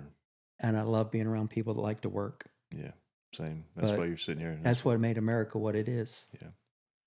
So we got through the freeze. And we hadn't even harvested anything yet. Are we harvesting anything ready yet to harvest? Is it time? Yeah. Well, we used bin boxes to put the stuff in, load the trucks. And prior to all this, before harvest and all, you have to go through this season right now. I've got men over there working in the packing house right now, getting everything ready. The food safety is getting harder and harder. Changing a lot of my machinery out with stainless steel. We have to go through all the forklifts. There's probably 25 forklifts that have to be gone through. They need to have tires. You can't just flip a switch and the packing house is on. You have to go through all the machinery. You have to repair anything and through the season, anything that went wrong, that during the summer is the time that you have to get all this stuff fixed. So during the off season, you're getting everything ready for packing season. For the packing season. Because we have no time to stop or slow down. Like we got to be firing on all cylinders. Then before the packing house starts, we have to pressure wash and sanitize. Got it. And we have to pressure wash the building. The one side where the sun hits fine. The other side's got mold on it. And it's just, like I said, that many forklifts, you have to go through them all to make sure they're all going to run. Because if one's down, you can't unload the truck that just brought the produce in. Now the people are sitting in the field with no buckets, that can't dump their buckets into the. So you have to have all these things working before you just flip the switch. Okay. And it's in our packing house, there's 50 some machines that you have to turn on. And it takes, from the time they dump in the hopper out in the very back, it takes about 15 of the 20 bushel bin boxes. So about 300 bushels has to go through that packing house before the first cucumber goes in a box. Wow. And then they have to be sorted. And so in the field, they have the all right, leaders. so hold on a minute. Here we go. Let me set the stage. You and I are partners, okay? Everything's ready. Like, we made it through. We made it through the heat. We made it through the hurricane. We made it through the freeze. You and I high five it. All right, brother, let's get it. Let's harvest it. Well, the first thing you do before you high five is you pull up what your markets are. Okay. So let's do it. Are we high fiving? Markers are $5, and we saved these through a freeze, and we weeded them 3 times, and we did all this, and we're real geniuses here. Okay. Or if it's $25, all right, we're going to do good. And like I said, this farming is Vegas. It's up and down. I'm getting that feeling. But we insure ourselves by having pepper all year. Got it. We don't, and we have watermelon farmers here, and they come in and they have 2 weeks to make it. Wow. I cannot do that. It's either you're an idiot or you're Mr. Jamerson. You're a genius. You hit the $40 or 40-cent watermelon market, not the 5-cent watermelon market, and you have 2 weeks to do it. It's not for me. The Singletaries or watermelon. I want to get them on here. Like I'm going to talk to them. You talking about gonads now? They got them, dude. They're good farmers. I know they are. Yeah, those Chastains. Boys. Yeah, Chastains, Singletaries. The Singletaries. I know the Singletaries more than the Chastains, but I've done some work on their houses and stuff. But it's funny because the last house I framed for them, it was watermelon season. Then they brought us some watermelon and stuff like that. It was like, I got a little bit of insight of what that operation is like. Nothing's easy, man. Nothing is easy. But anyway, let's get back to you and me. Okay. All right. How are we picking it? How's it getting off the plant into the box? Like, let's go through the process. My broker said something to me, the guy that sells our produce. He said something to me that I never thought of it before. He goes, every time that man bends over to pick that product, he has to choose, because the cucumbers, you want them the certain size. Now you have one that's just a little smaller. Is he supposed to pick it or not pick it? Because if they pick too many smalls, they're going to come to the packing house and I'm going to be screaming, why are you picking all the smalls? Nobody wants small cucumbers. They want them medium size. That's what's in the store. They're called super selects. Why are we not picking?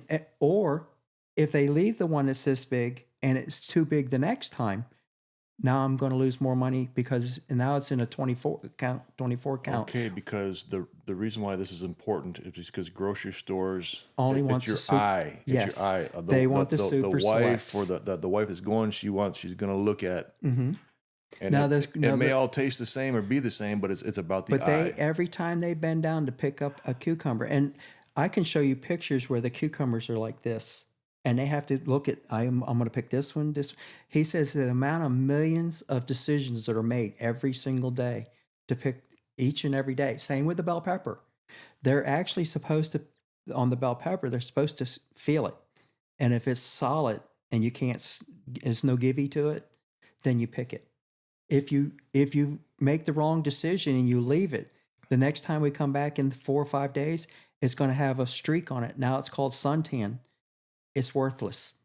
If you have a $20 pepper market, that's a $5 bushel pepper instead of a 20, because that picker did not pick it at the right time. So there's a skill there. It really is. And you got a lot riding on those guys picking that. And I can't watch all that. And the boy that I told you runs the farm, I'll have to call him and tell him, look, you're leaving too many of the peppers, and he'll go out in the field. And remember, you're talking 155 people out in the field that you have to watch. And you're going to always have some people out there that just don't care to be there. Got it. And you got to find out who they are and straighten them up. And a lot of the times he won't play with them. If he tells you 2 or 3 times, you're on the bus, you're back to Mexico. That's why our workers are really, really good, because he is, over the years, he knows we don't play. Back. He's got your back. You do your job and we'll do our job, and your check will be good on Friday. Okay. But there's a lot of decisions, and then it comes to the packing house, and we have to make the same decisions in there, because like the markets are good, I can get away with a little bit of a crook on the cucumber, and they won't say anything of it. Now the market's cheap, and you put that same cucumber, they'll reject it on the other end. Now you've picked it, packed it, and you've paid the freight to get it to New York, and they reject it. Now you're trying to find somebody to buy it from you, and you lose your shirt. Wow. So all those decisions that had to be made to get that cucumber to the store, or the bell pepper or whatever. And the same with the eggplant. Well, the eggplants are a lot easier because you just go by size. Got it. And if it gets a little bigger, it's not that big a deal. It'll go in a large, and it's not as detrimental as the cucumber. If you let it get too big or you pick it too small, it's bad news. I mean, once again, the $20. I'm just throwing these figures out. A $20 super select, and if you pick it at small, you're getting 10. There's twice as many cucumbers in there. If you'd have left it on the bush, you would have got 4 bushels of supers. Got it. So, and that's the point about, if you're not there every day watching, and then I have a guy that actually runs the packing house, I have to watch him to make sure he's doing his job. On the ball. And if you're not there, the mice away, the people will play. How many? What's the time frame between the time it's picked to by the time it's in the grocery store? Do you know? It's pretty quick. It's quick. There's everything. There's caveats to it. Say we have a zucchini market, it's $3. My sales will hold them, and he'll hold them, and he'll hold them, and usually within 7 days the market will turn and go up, and then he starts selling them. So now they're old. But if there's a $25 zoot market, they're loaded that same day. And it's funny. It's not just that. I get paid so much faster when they're high. When they're cheap, they'll sit there and they'll nag and they'll slow pay. But when the markets are high, they pay real fast. I'm gonna ask you a couple more questions. We'll take a break. Then I want to talk about your workers. The produce that you pick that's substandard for, say, Publix or whatever. Is there a secondary market for that? What are What are you and I doing to make money? What do we? Oh yeah, we have salad bars. Okay, got it. They buy all my crooked cucumbers. Okay. When you slice that cucumber up, you don't know if it was straight or crooked. Got it. And then actually the low, my sales tells me they have chain stores and Chinese. Yeah. The Chinese will come in there and anything that's actually this year when the pepper market was high and they had those burnt white spots on them, they actually bought bushels of pepper that had that. But you have to have a really good market. Got it. And then we could actually pack that, and the Chinese, and they chop everything up. They cut that little spot out. They saved a lot of money. Got it. They didn't pay $50 for that bushel. They paid $5 or $6 for that bushel. What can we expect? You and I, if we're in business together, what can we expect to get paid for? Or is it by the box, by the pound? What are we getting paid by the box? By the box. All right. So a box of peppers, eggplant, or whatever. Like what can we expect to get? And then what's the grocery store selling it? Like what's the markup for the grocery store? Yeah. I don't want to get off on that, but no, listen. We don't have to get off. But just like tell when me. zucchini, we need to have more working relationship with the chain stores and the buyers and all that, because they work off of I've talked to my sales a lot, and they say that they work off last year's sales. Well, when we had a freeze here, it changed everything. Right. We don't, and there's a lot of farms go out on contracts and all. Well, they have to go to Mexico and buy it and give it away. But we need to have more coordination. Like when corn season comes in and they have just jillions of acres of corn, they don't lower their price in the store.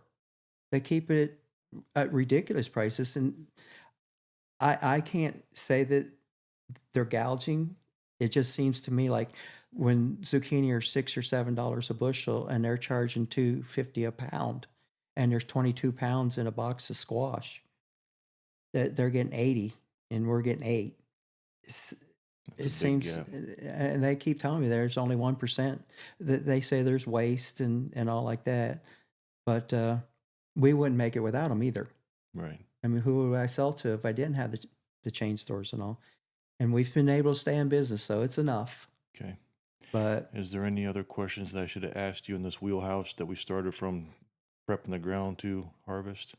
Did we pretty much, Mama, hit it all? They can't hear her, so just repeat what she said, and that's a good point. Okay. Well, so she talked about prices, diesel. The grocery store's talking about the price. They always think the farmer's the one that's making all the money. And the reason why she said diesel price went up, fertilizer went up. So they're saying the reason why your tomato costs so much more is because the farmer's cost is going up. And what she's saying is the farmer didn't get it. The farmer didn't get it. The farmer didn't get it. And that's Thank a you constant. For bringing that up. I actually had a group from Florida Gulf Coast University come out, and they do farm tours out there once in a while. And they could not believe at the time that they were there, and this was about 10 years ago, that we were getting $2.50 for a box of squash, and the price of the squash in the store was $2.50 a pound. There's 22 pounds in a box of squash. Wow. So they're getting 22 times more than we were getting, and they couldn't understand it. And I'm just the way it's been since I've been doing it for 50-something years. And I would just like this, when I say we'd like to have some cooperation, when we have an abundance of something, lower the prices in the store, and you will move more of it, and we'll clean up the glut of whether it be corn, beans, or whatever. We'll clean it up, and the consumer will save money. But they always tell me the reason they don't want to do that is because the store's labor is so high, they don't want to move that much product. Oh. They'll have to have more labor and all. Got it. And You got to remember, a lot of our stuff goes north, where they're union labor, Understood. and they're and they don't want to hire extra people to move that extra volume. They want to move the same 100 bushels that they moved last year. So this podcast obviously is not going to change the way things have been, but it'll at least bring some things to light with our farmers, our neighbors. Like it'll at least bring some things to light. So thank you for bringing that up. I think that was important. Let's take a break. Did we make any money this season? Like walking through it, did you and I just make any money? I mean, We did, yeah. all right, good. That's why I said after every disaster that we've had, it's worked out. Good. It's worked out. Let's take a break, and then I want to talk about your workers, brother. I'm excited to talk about them. I know Okay. you are too. This part of the podcast is brought to you by Frequence. The product is Source. These are my trace minerals. It's no big secret that the American diet isn't what it used to be. Our food is not nutrient dense. This helps close the gap for me. Find the link in the bio, and let's get back to the show. All right, brother, we're back from the break. All right. Let's get to the part that I'm most excited about. Not that the farming conversation hasn't been good. It put a knot in my stomach. So let's talk about something that both you and I are passionate about, and that's the people that make it happen. The ones on our team, the Yeah. ones that, man, they're like soldiers, brother. Like they're soldiers. So let me hear about your soldiers. And let's do the same thing like we did with farming. Let's talk about your workers, what they do, all that good stuff. Where Well, I you get could them go from. through and start where they come from. Let's do it. Well, we start. Actually, we've already put in our petition to the government to bring the workers in for next season. Okay. That has to be done months ahead of time, and our crew leader will go down, and he already knows the people that were here this year. He'll recruit a few more, and he'll go down there and interview them and make sure that they don't drink, and they're going to come here to just work. And that's what we have a really good working crew. So it'll start off. They have to come. Most of our workers come from southern Mexico, Okay. almost to Guatemala. Wow. So the minute they get on the bus, you have to start paying for their meals all the way, and they have to go to the border with the United States, but they have to stay in Mexico. They have to have the workers have to have their visas in order, or they can't come. So then they have to go through an interview, and then after their interview, and I guess the interview is to do some of the people that have been deported or whatever, they're not allowed to come no more. And X amount of the H-2A workers that have come, not in ours, I don't think we've lost in 5 years more than 3 people that left and didn't stay on the farm.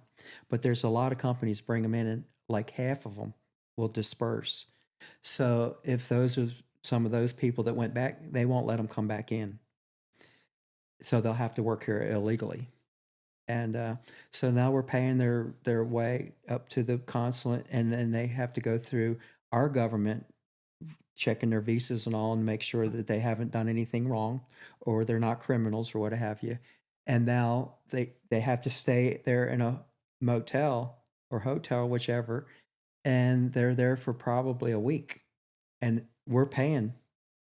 I say we're paying that. Actually, the crew leader is paying that, which we end up paying the $21 an hour, and the workers are being paid $16.23 an hour, and that all goes home. There's no workers' comp. It all goes home. So now they're sitting there in the hotel for a week waiting for their interview. Now they've got their interview. Now they catch a Greyhound, and now they're on their way. And it takes about 3 days. Now that the crew leader's still paying for all the meals and all the way there. How many people are we bringing back? We're bringing in, we do it in 3 stages. We bring in 55 on the first one, 55 on the second one, then we'll bring in the last ones that'll start in the packing house. Understood. And those will be the ones that stay the last because of the packing. Understood. And so they come in 3 different stages. And this year, there was an issue when we had the government shutdown. Oh, yeah. Luckily, we had all our ducks in a line and all our people got here. A lot of farmers, when the government shut down, they didn't get their workers. And when you said earlier about all the millions seeds and all like that, It doesn't matter. You put all out there. You're not going to pick. And then you had the immigration going on here with them rounding up anybody that was here domestic. There's a lot of farmers couldn't pick up a lot of their produce this year because of those two things: the government shutdown and then the immigration enforcement. So now they get here, and before they get here, the crew leader has had to have local, state, and federal inspections on all the housing, and they're merciless of all the things that they have to do to make sure that everything, and a lot of it typical.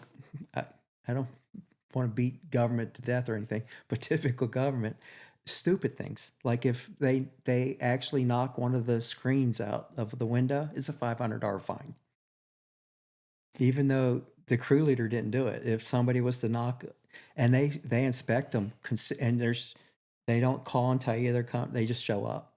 And I mean, there's a lot, and thank goodness I don't have to do this part, because this would just make me want to run my head into the wall. You're just trying to farm. That brother. would You're finish just trying me to off. Farm. Got it. Yeah. And so he deals with all that. And but there's absolutely no way we could do it without these guys. And they're really hard work. You saw them pulling the road covers, but they're like that every day. And in the packing house, if you come into packing house, the people that are grading, and not everybody can grade. There's a lot of people you put up on the grading table and they fall over because it messes with their equilibrium or what have you. And but the stackers that are stacking like cucumbers, they're 55-pound boxes of cucumbers, and they just stack hour after hour. I mean, we take our breaks and all, but it's hard work, very hard work. And I would say the field work's harder than packing house because we have fans. We have, it's all enclosed with fans and all like that out in the field there with the heat and the wind and freezing and all that. So we do have it better in the packing house. So how many hours a day are they working in the packing house? Well, it comes and goes. In general, we usually would average 10 to 12 hours.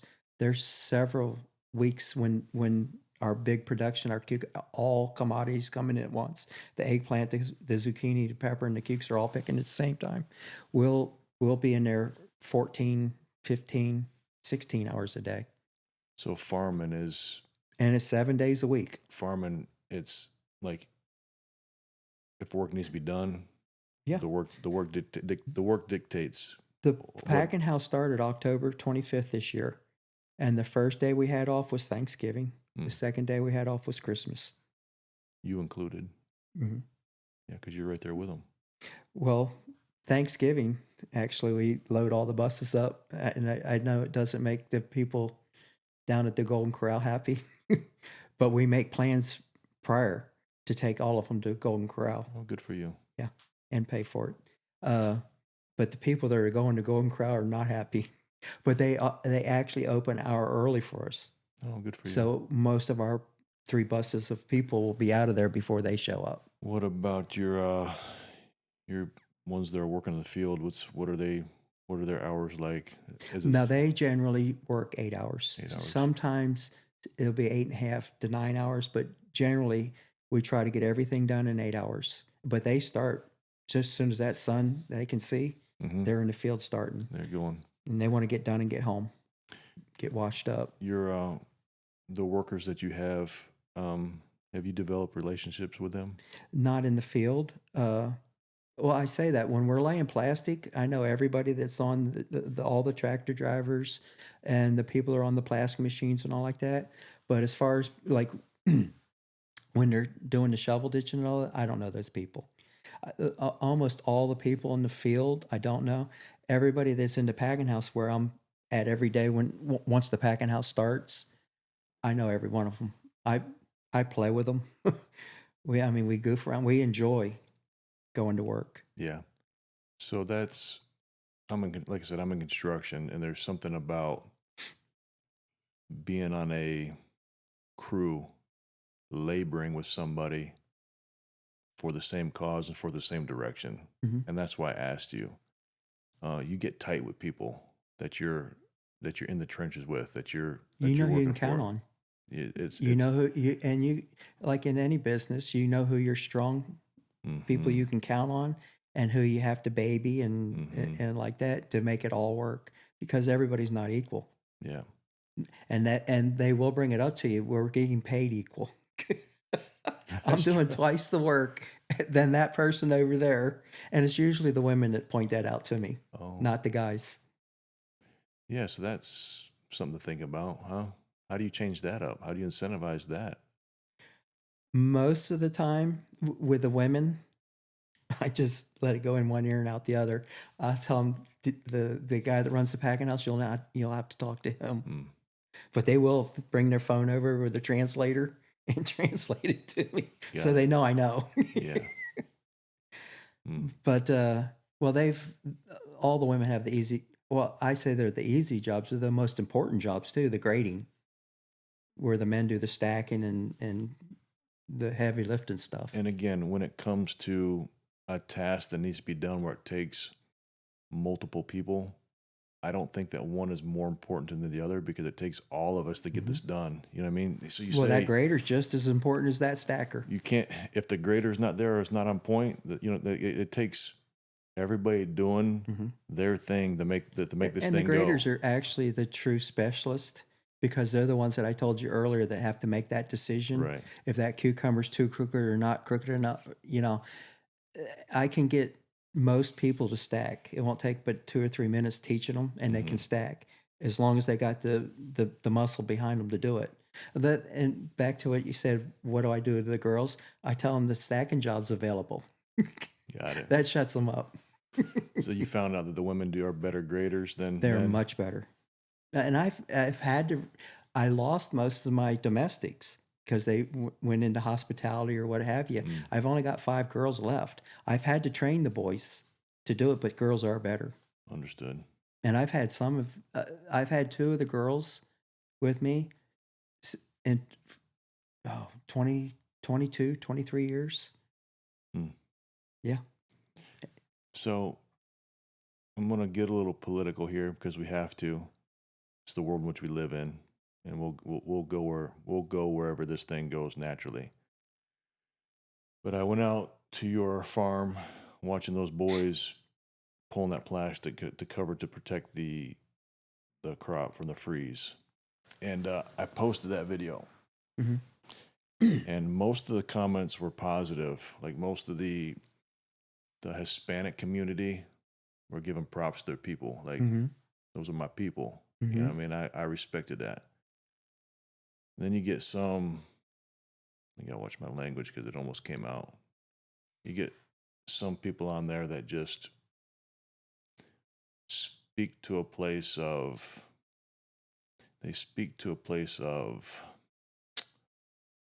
stupidity. Let's just put it that way. There were some comments, where's ICE when you need them? Or, this stupid stuff. There's people that just they have no clue. And it just, because of, I'm connected with these people. I know these people. To see stupid comments like that, I didn't comment back on it because that goes nowhere. But let's speak to that a little bit. Well, my So uncle. for one, Okay. they're freaking here legally. Right. They're H-2A workers. I want to say it. They're here legal. They're H-2A workers. And they go home. They don't want to be here. They have a home where they're at. They're just here to make some money because they're going to make more money here and go back home to family. So let's speak. I'm going to break this down for you. I want you to speak to it. Okay? Well, so your H-2A workers, what's the you said that how long does it take you the paperwork to get them the work that you we've have already started. No, they've already done the petition and all for this coming season. The first people won't be here till August. But it's a process. You have to be way ahead of the It's game. a long process. You don't just snap your fingers and people show up. No, okay. When first off, you're dealing with government. Right. And like we said earlier, when the government shut down, that screwed the whole process up. So, but I want to say something when you're talking about you couldn't comment. My uncle said something a long time ago, and it's kind of funny. He says, you walk in a room and there's two people arguing. Which one's the idiot? Mm, Because if you're sitting there arguing with That's an true. idiot, that makes you an idiot. that's true. That's true. Okay, but so yeah, first off, whoever said that is an idiot, and mainly because they don't know what they're talking about. And even if if you want to talk about the illegals, I'm disappointed in the way we're handling the whole situation, because we want to bring in $17 trillion worth of business into the country, and if you don't have workers here, and we're deporting them. I wish there was an easy way, and I can go through with even my crew leader. He spent almost 20 years getting legal. He's married to an American woman, and he has 3 children, and they're all in college now. But it took him 20 years, and it's such a sham with the lawyers. Need more money. We got to do this. We got to fill out this paperwork and all. And they just string the people along and make it so hard to become legal. And we want them to be legal so they don't have to look over their shoulder. And we also want certain things. We want them to try to learn our language and all too, and not be on, subsidies, and, and then the taxpayer has to pay for it and all. But somewhere along in the line, somebody's got to use some common sense that if you send all the workers off, who's going to, because these are jobs Americans won't do no more. Remember, that's what they keep telling me. And I know in my business, I know it's true. I know it's true. Americans will not come out and pick cucumbers. So, well, we're going to stay here for a little bit, and hopefully we'll bring some light to this. You had your ducks in a row when the government shut down. You had your H-2A workers, but you said there were some farmers who didn't have their ducks in a row. So what happened to those farmers? Well, they were dependent on the domestic workers that are majority are illegal. And as they were going to the farms and all, they pulled the buses over and deported them. And, we all wanted what we saw in the last 4 years prior to Trump, all those people crossing the border. We know that a majority of them were bad people. They were cleaning out Venezuela's jails and what have you and all like that. I really want those people deported. And they let like 30,000 Chinese in here. And from what I understand, I don't think you're allowed to leave China or they'll kill you. But they were sent here, and they're all young men. It seems to me like we're making a mistake. Yeah. And then what we're doing is we're going to all the places where we know where the workers are going to be. We catch them. Well, they caught the berry pickers over in Immokalee, and they're pulling them over for tinted windows. Boom, we got 5 or 6 right there. They're just trying to make a living, but they do need to get legal. But we need to make it easier to get them legal instead of stringing them along for 20 years and making it to where you have to have lawyers and all. But that's my opinion. No, and I can't. we all have our opinions, Yeah. but this is the world which we live in, and all we can do is speculate, because you got to ask yourself, you got people who want to come here to work, and they're trying to do it the right way, and it takes so long. Government bureaucracy, just like our H-2A workers. And if we hadn't have been ahead of schedule and the government shut down, I spent all that money out there and I can't pick it. I'm screwed. So the farmers that your competition who didn't get their H-2A workers, and they're working on domestics that were illegal, and those guys were getting picked up. What happened? Who filled the gap after those illegals got picked up? Who filled the gap to farm? There's no plan B. There's no plan B on that one. No plan B. And the sad thing is the farmers like me that brought H-2A workers, or were trying to bring H-2A workers, and they didn't come because the government shut down. That's really sad. And luckily I was early enough to have all my workers here before the government shut down. We stumbled across this by accident. We were talking about your workers and like your relationship with them. We kind of stumbled across this by accident, but I think it's worth talking about. The the shortage of labor that we have, even in construction industry, there's a shortage of labor. Who's going to fill the gap, right? And when you talked about you lost laborers to the construction industry, it's funny is now we're experiencing the construction industry is experiencing the same thing that you did. Yeah. So it just keeps on crossing over. And I don't know what the solution is, but listen, there is a humongous problem on the horizon for all of us. Well, they're thinking AI is going to solve the problem. I just don't see how AI is going to pick cucumbers or put roofs on. No, I haven't seen one carry a sheet of plywood yet or set some roof trusses. Well, that brings another subject up is, when we were all coming up, all the parents that were good parents sent their kids to college.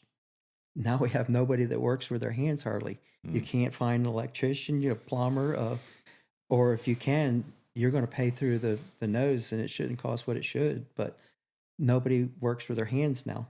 They're all college educated, and it's turning now. Now that they see that they can make $100,000 being a mechanic, but for the longest time, if you were a mechanic, you're a grease monkey, or if you're a farmer, you're a dumb farmer, or what have you. Yeah. Yeah, so hopefully that pendulum swings back. It will. So, and here's the thing.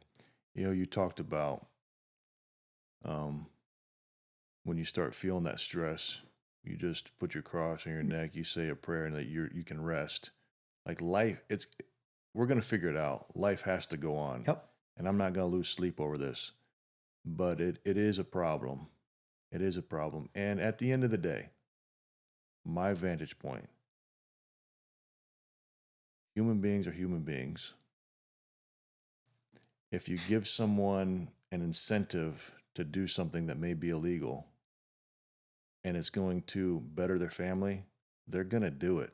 Mm-hmm. So when you have a government that just opens up a border and incentivizes them, I'm putting myself in their shoes. If I can go do this and work here, make X amount of dollars and take it back, I'm going to do that.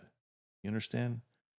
So I think the problem that was created is not a problem that you and I created. I think it's a government problem that they created, and to try to demonize a particular group of people for trying to listen. If it takes a guy 20 freaking years to get legal, but meanwhile I can pay a guy $5,000 to cross over, make some money, and they're letting me do it. What do you like? Use your common sense, right? So whatever's going on with all of this, it's above my pay grade. All I'm saying is, at the end of the day, human beings are human beings, and don't forget that. Okay? Don't make a stupid ass comment on a social media thing about another human being that's working to provide for his family. You understand? Yeah. That's where I'm at on that. Well, it goes back to what we said earlier about the pendulum. It never stops in the middle. Yeah. And I can tell you, when I sat there and watched for 4 years the people crossing across that border that weren't the ones here working, and they came from every country known to man, and like I said, unloading prisons, and we've seen terrorists and all. I knew when I was watching that the hell was coming. You knew. We knew when we were watching 10 to 15,000 people crossing that border, and they were telling us the border's closed, the border's secure. I knew it was coming back over here, and I knew that when that was happening, that what was going to happen is we were going to go get all these people here. They're easy. I call it the low-hanging fruit. The ones we're grounding up now are the low-hanging fruit. And every once in a while you'll see, oh, well, we got this child rapist. Yeah, but you picked out 500 other people that were picking apples. But I knew that. And the pendulum, remember that. The pendulum never stops in the middle. And that's called common sense. And the common sense was, who are all those Chinese people? Who are the people that came from Sudan? Round them up first. Then if you want to get rid of the rest, fine. Don't go pick the low-hanging fruit first. Yeah. But it's going to leave. I'm not going to be dependent on them because I have H-2A workers. You can't get H-2A workers. I think you can get H-1 for construction. but you can't use H-2A workers. That has to be, the A is for agriculture. But you're in construction, and once again, we've went out and mustered up $17 trillion of business from other countries to come here. Who's going to do the work? So you brought it up. I wasn't going to even bring this up, but you mentioned it. I'm trying to get some workers here for construction. Mm-hmm. I'm trying to. I've been working on this for 2 years now. Good luck. All I keep doing is paying the attorney. I've been working on this for 2 years now. So I got a big project coming up. I think, well, this will be good. I can use this project to like do a little test run. And dude, it is hard. All I'm doing is shelling out money. It is hard. Yep. It's almost easier for the H-2A because you have seasons. Mm-hmm. Okay, so they track. All right, so I need some workers for tomato season. Well, there's a season where they can come work, and then they go back. Go back. In construction, it's hard because there is no real season. You got to say, I have this project where I need this extra bit of manpower to get this project done. And so here I am. I'm going to start this project in, well, for one, I was supposed to start 6 months ago, and it's going slow because there's not enough freaking workers. Mm-hmm. So that project is going slow because there's not enough workers. Mm-hmm. But I guess luckily it's going slow because I'm supposed to mobilize guys next month. And my attorney's saying, hey, we should have some guys next month. I'll believe it when I see it. Mm-hmm. But I just thought it'd be a good practice. So I'm trying to get 5 of them here that have been here before. I said, path of least resistance. I said, the industry we're in, we better figure this out, and I need to be ahead of it. Like you're talking about being ahead, not being reactive. I'm trying to be ahead of it because I'm trying to figure out who's going to fill this gap.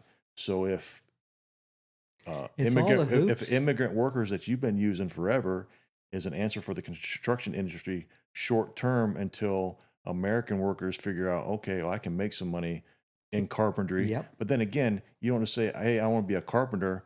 It's a skill. You got to learn how to do it. So none of this stuff happens overnight. It takes time, right?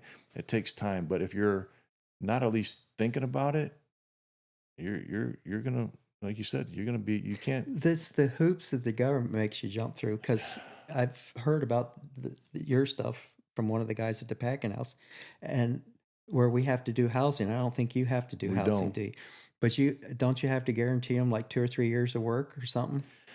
No, I can have them on for the length of a particular job, mm-hmm.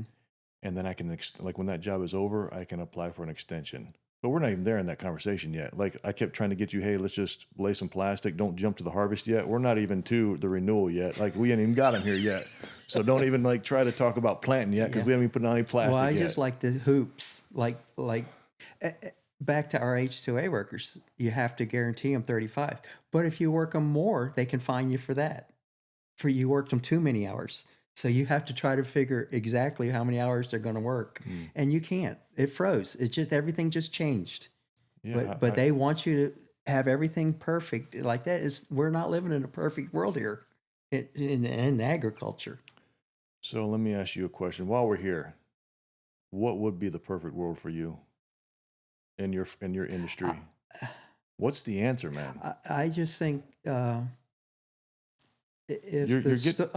think if less government, Ronald Reagan said it, less government's best government, the regulations, but mainly I think if the stores and the farmers would work more hand in hand, I think that would be a big thing. There's nothing you're going to do about the bugs. You just keep trying to kill them and the freezes and all that. But the human interaction, like the chain stores and the buyers and the farmers and all, if they could communicate better than we do. Working off what you sold last year, it's not a good program for what happened this year. And that's how they order, like Kroger's and what have you like that. They see how many cucumbers and peppers they ordered last year, and they go out and think they're going to get the same amount. But if we have a glut situation where we're having really good crop, they need to lower the prices and move product. But I don't see it happening, but that would be my ideal world. In an ideal world, I wouldn't have all the weather and all issues. Yeah. But we're not living in a perfect world. We're living in a great world. There's no doubt about that. I was talking more or less along the lines of labor, like in the perfect world for labor. I don't have a problem with H2. I wish we didn't have to pay as much per hour. Not that they don't deserve it and all like that, but when my competition in Mexico is paying $8 a day, and I'm paying $21 an hour, we could fare that up, and realistically, this is a different situation. So again, but this kind of goes hand in hand. Again, if they're getting $8 a day in Mexico and $21 an hour here, you can't blame a person for wanting to come here. Absolutely, right? You can't blame them. And all the people that come here, they work their butts off. But I wish I could pay more for my workers than I pay them. I wouldn't have, if I could stay in business. Sure, I have to stay in business, and competing against people like that don't have to pay that. And like I said earlier, I always was under the assumption that their produce wasn't as good as ours. No, their produce is as good as ours. It may not be as safe, but their produce is as good as ours or better. And I'll tell you why. Because where I'm out here farming in open land, like what you saw, they're all in hot houses and shade houses and what have you with air conditioning. They have untold amounts of money down there that they're using, funneling their money from drugs and what have you into these other packing houses. My packing house is not air conditioned. Their packing houses are air conditioned. All the workers come in suits in beautiful white linen, and their floors are tiled and all like that. I don't have that kind of money to do that. So they really do have better standards of their packing houses, and they don't have the weather conditions. I'm trying to grow a bushel of cucumbers out here, and I'm fighting 30, 40 mile an hour winds, a frost one night. They're in a controlled environment growing their stuff. And that stuff costs hundreds of thousands of dollars per acre to put those structures up. So they don't know what a freeze is in Mexico. Now they do have to deal with hurricanes, and if they have too much water, it can hurt sometimes. But the majority of their crops are grown inside. A prime example, my scout was talking to my younger brother, and this was probably 10 years ago, and they were Googling and they were looking at all the plastic they had laid down there, and they pulled it up. That was not rows of plastic. Those were shade houses. And they were looking at it, and they thought until they zoomed it in that it was rows of plastic down there. No, it was big, huge structures. So each one of those they thought was a row of plastic was actually a big, huge building that they're growing the crop in. So make that make sense to me. Here you're telling me, like we just talked about how much we're selling our crop for here. Mm-hmm. So how are they doing it cheaper than you with more sophisticated buildings and equipment? Because they're taking the money they're selling their drugs for and investing it in that. And then how are you supposed to compete with that? I can't. Well, no. Then that's when God comes back into the picture. They'll have something happen down there, or we'll have something. And we've made it for 50-something years. And that's all I could say. It has to be the hand of God, because I've seen so many farmers come and go, especially since NAFTA. I mean, we were the big dog. We had all the crops, not Mexico. After NAFTA, we're maybe 20%, and they're 80%. 80% of the produce in the wintertime comes from Mexico. 20% comes from us. We really lost. I mean, like you take Pacific tomato growers, they had 16,000 acres of tomatoes here. They have maybe 400 acres now.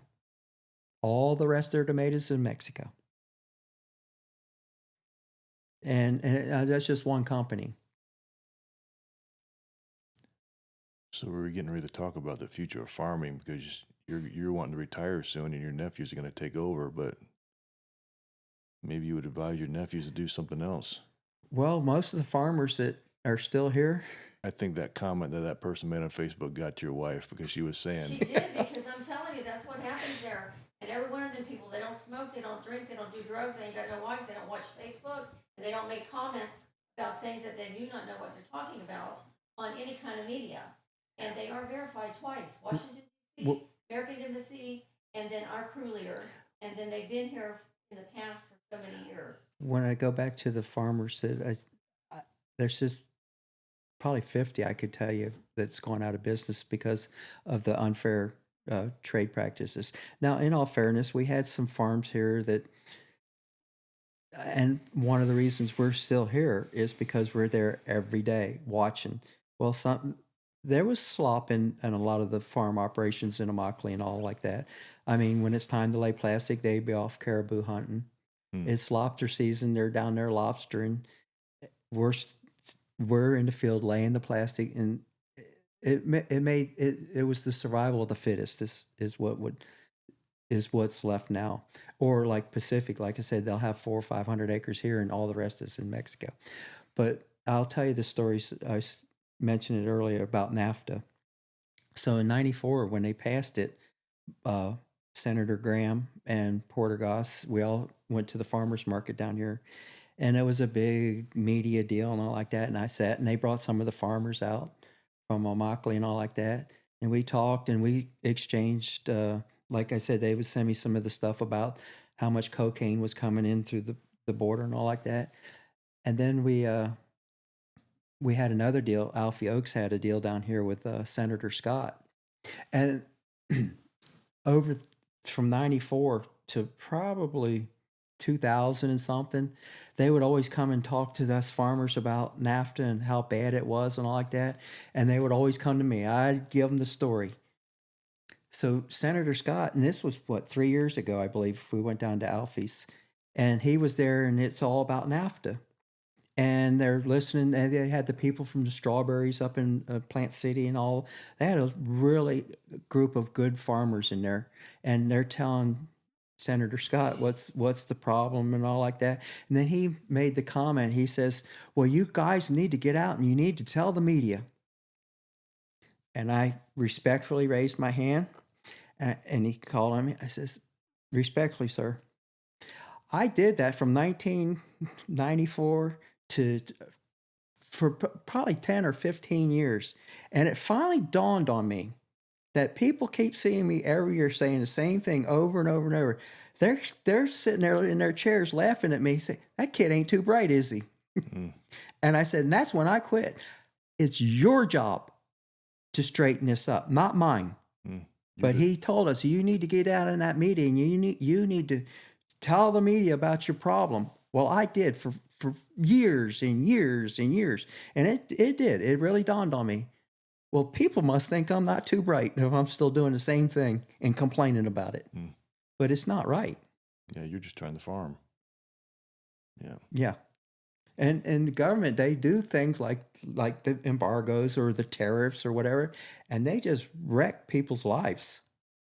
Especially, yeah, I mean, we're used as a tool, to get leverage or whatever.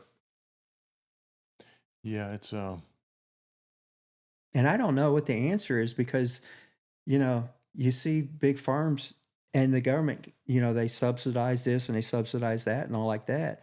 And then you see some of these big farms, like they just, it's called Monet Farms. They have 400,000 acres. And I only think 60,000 in this country and the rest is in Canada. But they just filed bankruptcy. And it's like, maybe we have too much land being farmed up there. And if we didn't have all the subsidies and all like that, some of the farmers would quit. I don't know what the answer is, because then if you cut our acreage back, Brazil will take it. And I don't understand that philosophy that we need to overproduce everything so we have enough. But that's a thin line you got to walk, because you do want your people fed. This country will go crazy if they didn't have an abundance. Well, that's what I'm getting at. They better figure this out, because we're not talking about things that we don't need. We're talking about life. We're talking about the food that we need to survive. Like, we better get this figured out. Yeah. I just don't understand. Well, I think my wife, it was about 3 years ago for Christmas, I was little down. I guess it was one of those storms that blew my peppers over. I forget what it was. And for Christmas, she got me this sign. It says, "Once it, sometimes you're going to need a preacher, a lawyer, and what's the other? And sometimes you A might- doctor.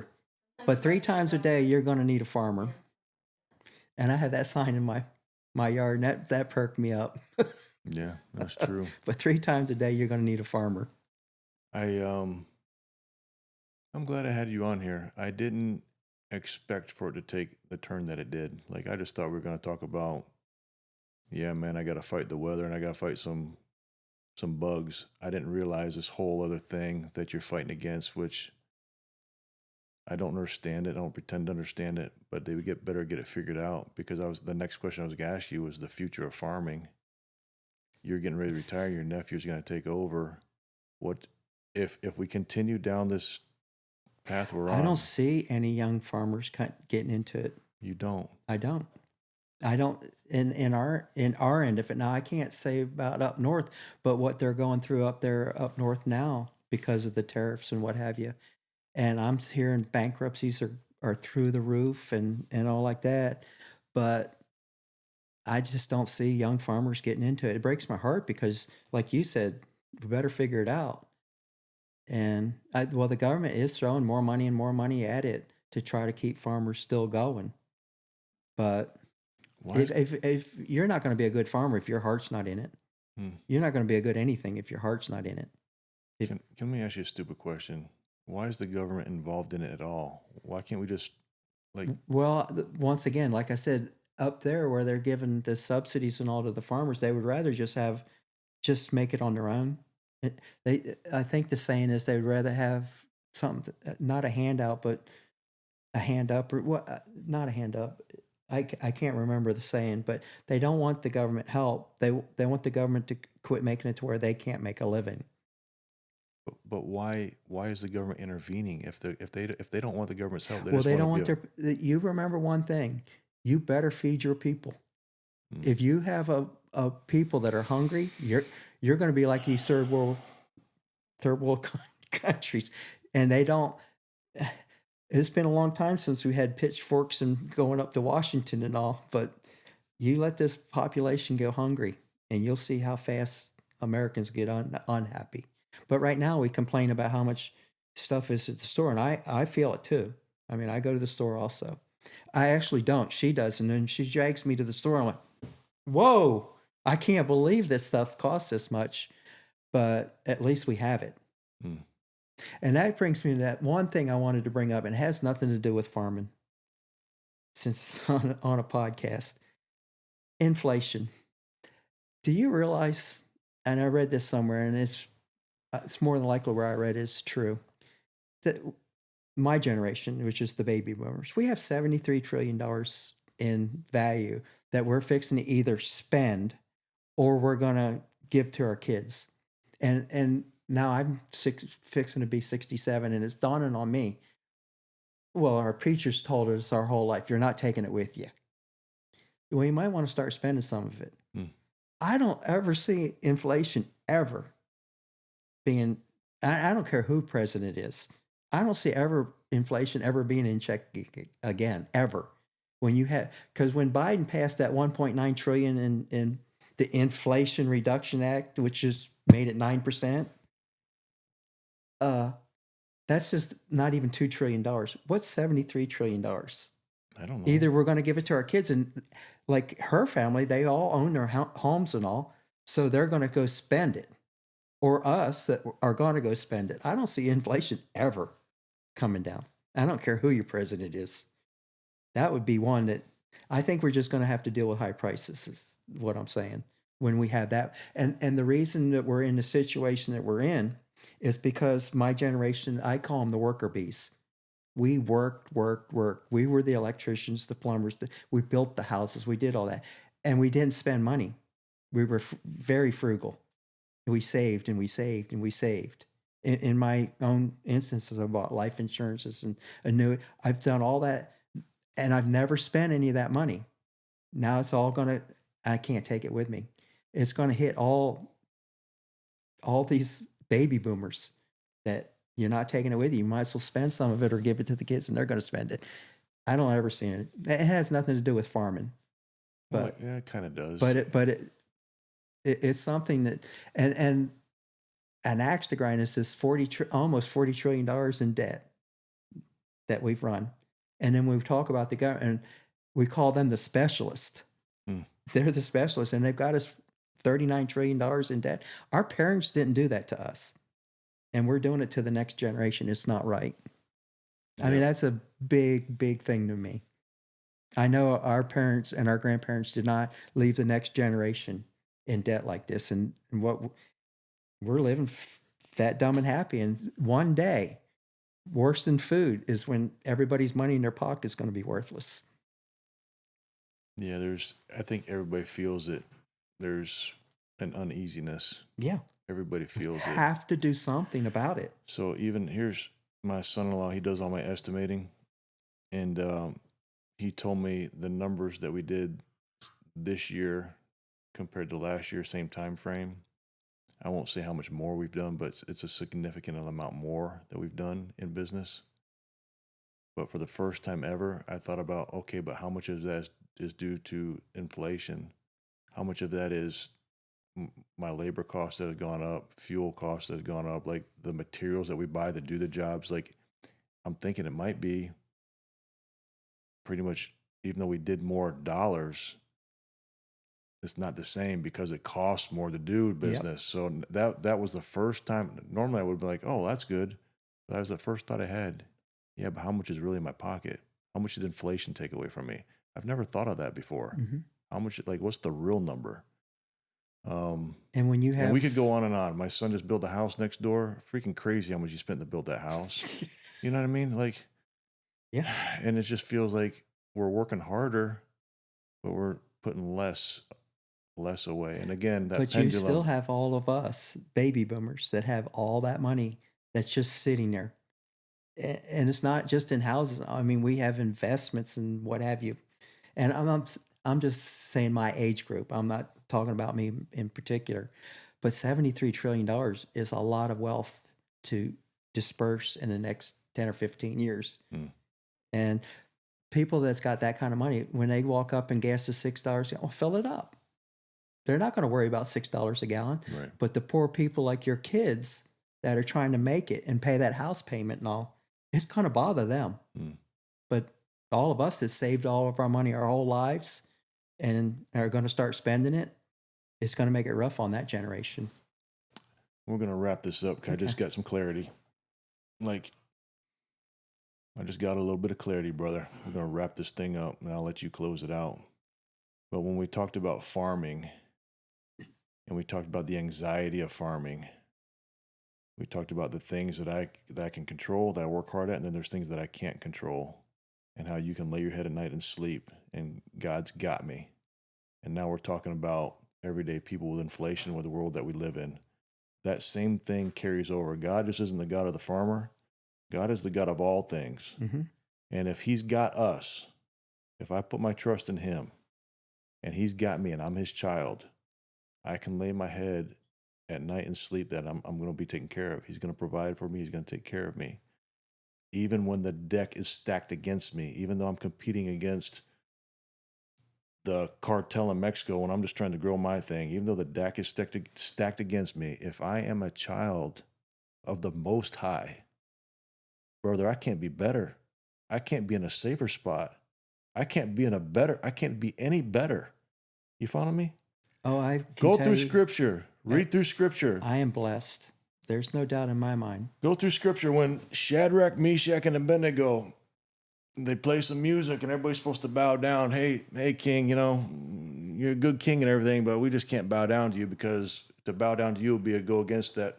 We'd be worship you against God. Mm-hmm. Can't do it. Well, there's play the music again. Fire it up. If they don't bow down, I'll give you another chance. You can play the music all you want and give us all the chances you want. We're still not going to bow down to you. It throws them into the furnace, and they come out unburned. You understand? That's the God that we serve, mm-hmm. right? That's the God that we serve. And there is, man, you got me fired up. We have a good life here. We have a good life Well, here. when you started off, what makes me want to farm, besides all the miracles I see out there on the farm, like the seeds and what have you like that, but it gives me time to think too.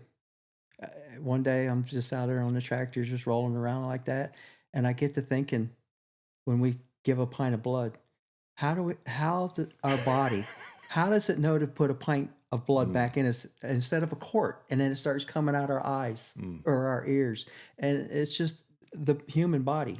It's just it's a miracle of all the things. Or when you cut and it heals itself and what have you. It's just all those things you get time to think about. Yeah, it's good stuff. But in all fairness, to end it, I can tell you, I have over 50 something years, all the heartache and all like that, I've been blessed. Yeah. I can say that. So again, words aren't enough, but thank you for what you do. I'm glad that you are able to, people are going to hear this. I'm glad that it shed a light on what farmers do for us, the hardships that you do. And man, it sounds like, man, is the risk really worth the reward? As I'm putting myself through your shoes, but man, if somebody doesn't, who's going to do it? So thank you for what you've done. When I go, I don't eat a lot of vegetables. When I go look at those vegetables, You're a meat man, aren't you? I'm a meat man, brother. But thank you for shedding light on this. Thank you for time sitting down and talking with me. I know we had talked months ago, but you're just now you finished your season, right? This is your slow time of life, so thank you. I appreciate you, having you as a neighbor. Appreciate your wife. We've been talking about getting dinner for 2 or 3 years now. I haven't done it yet.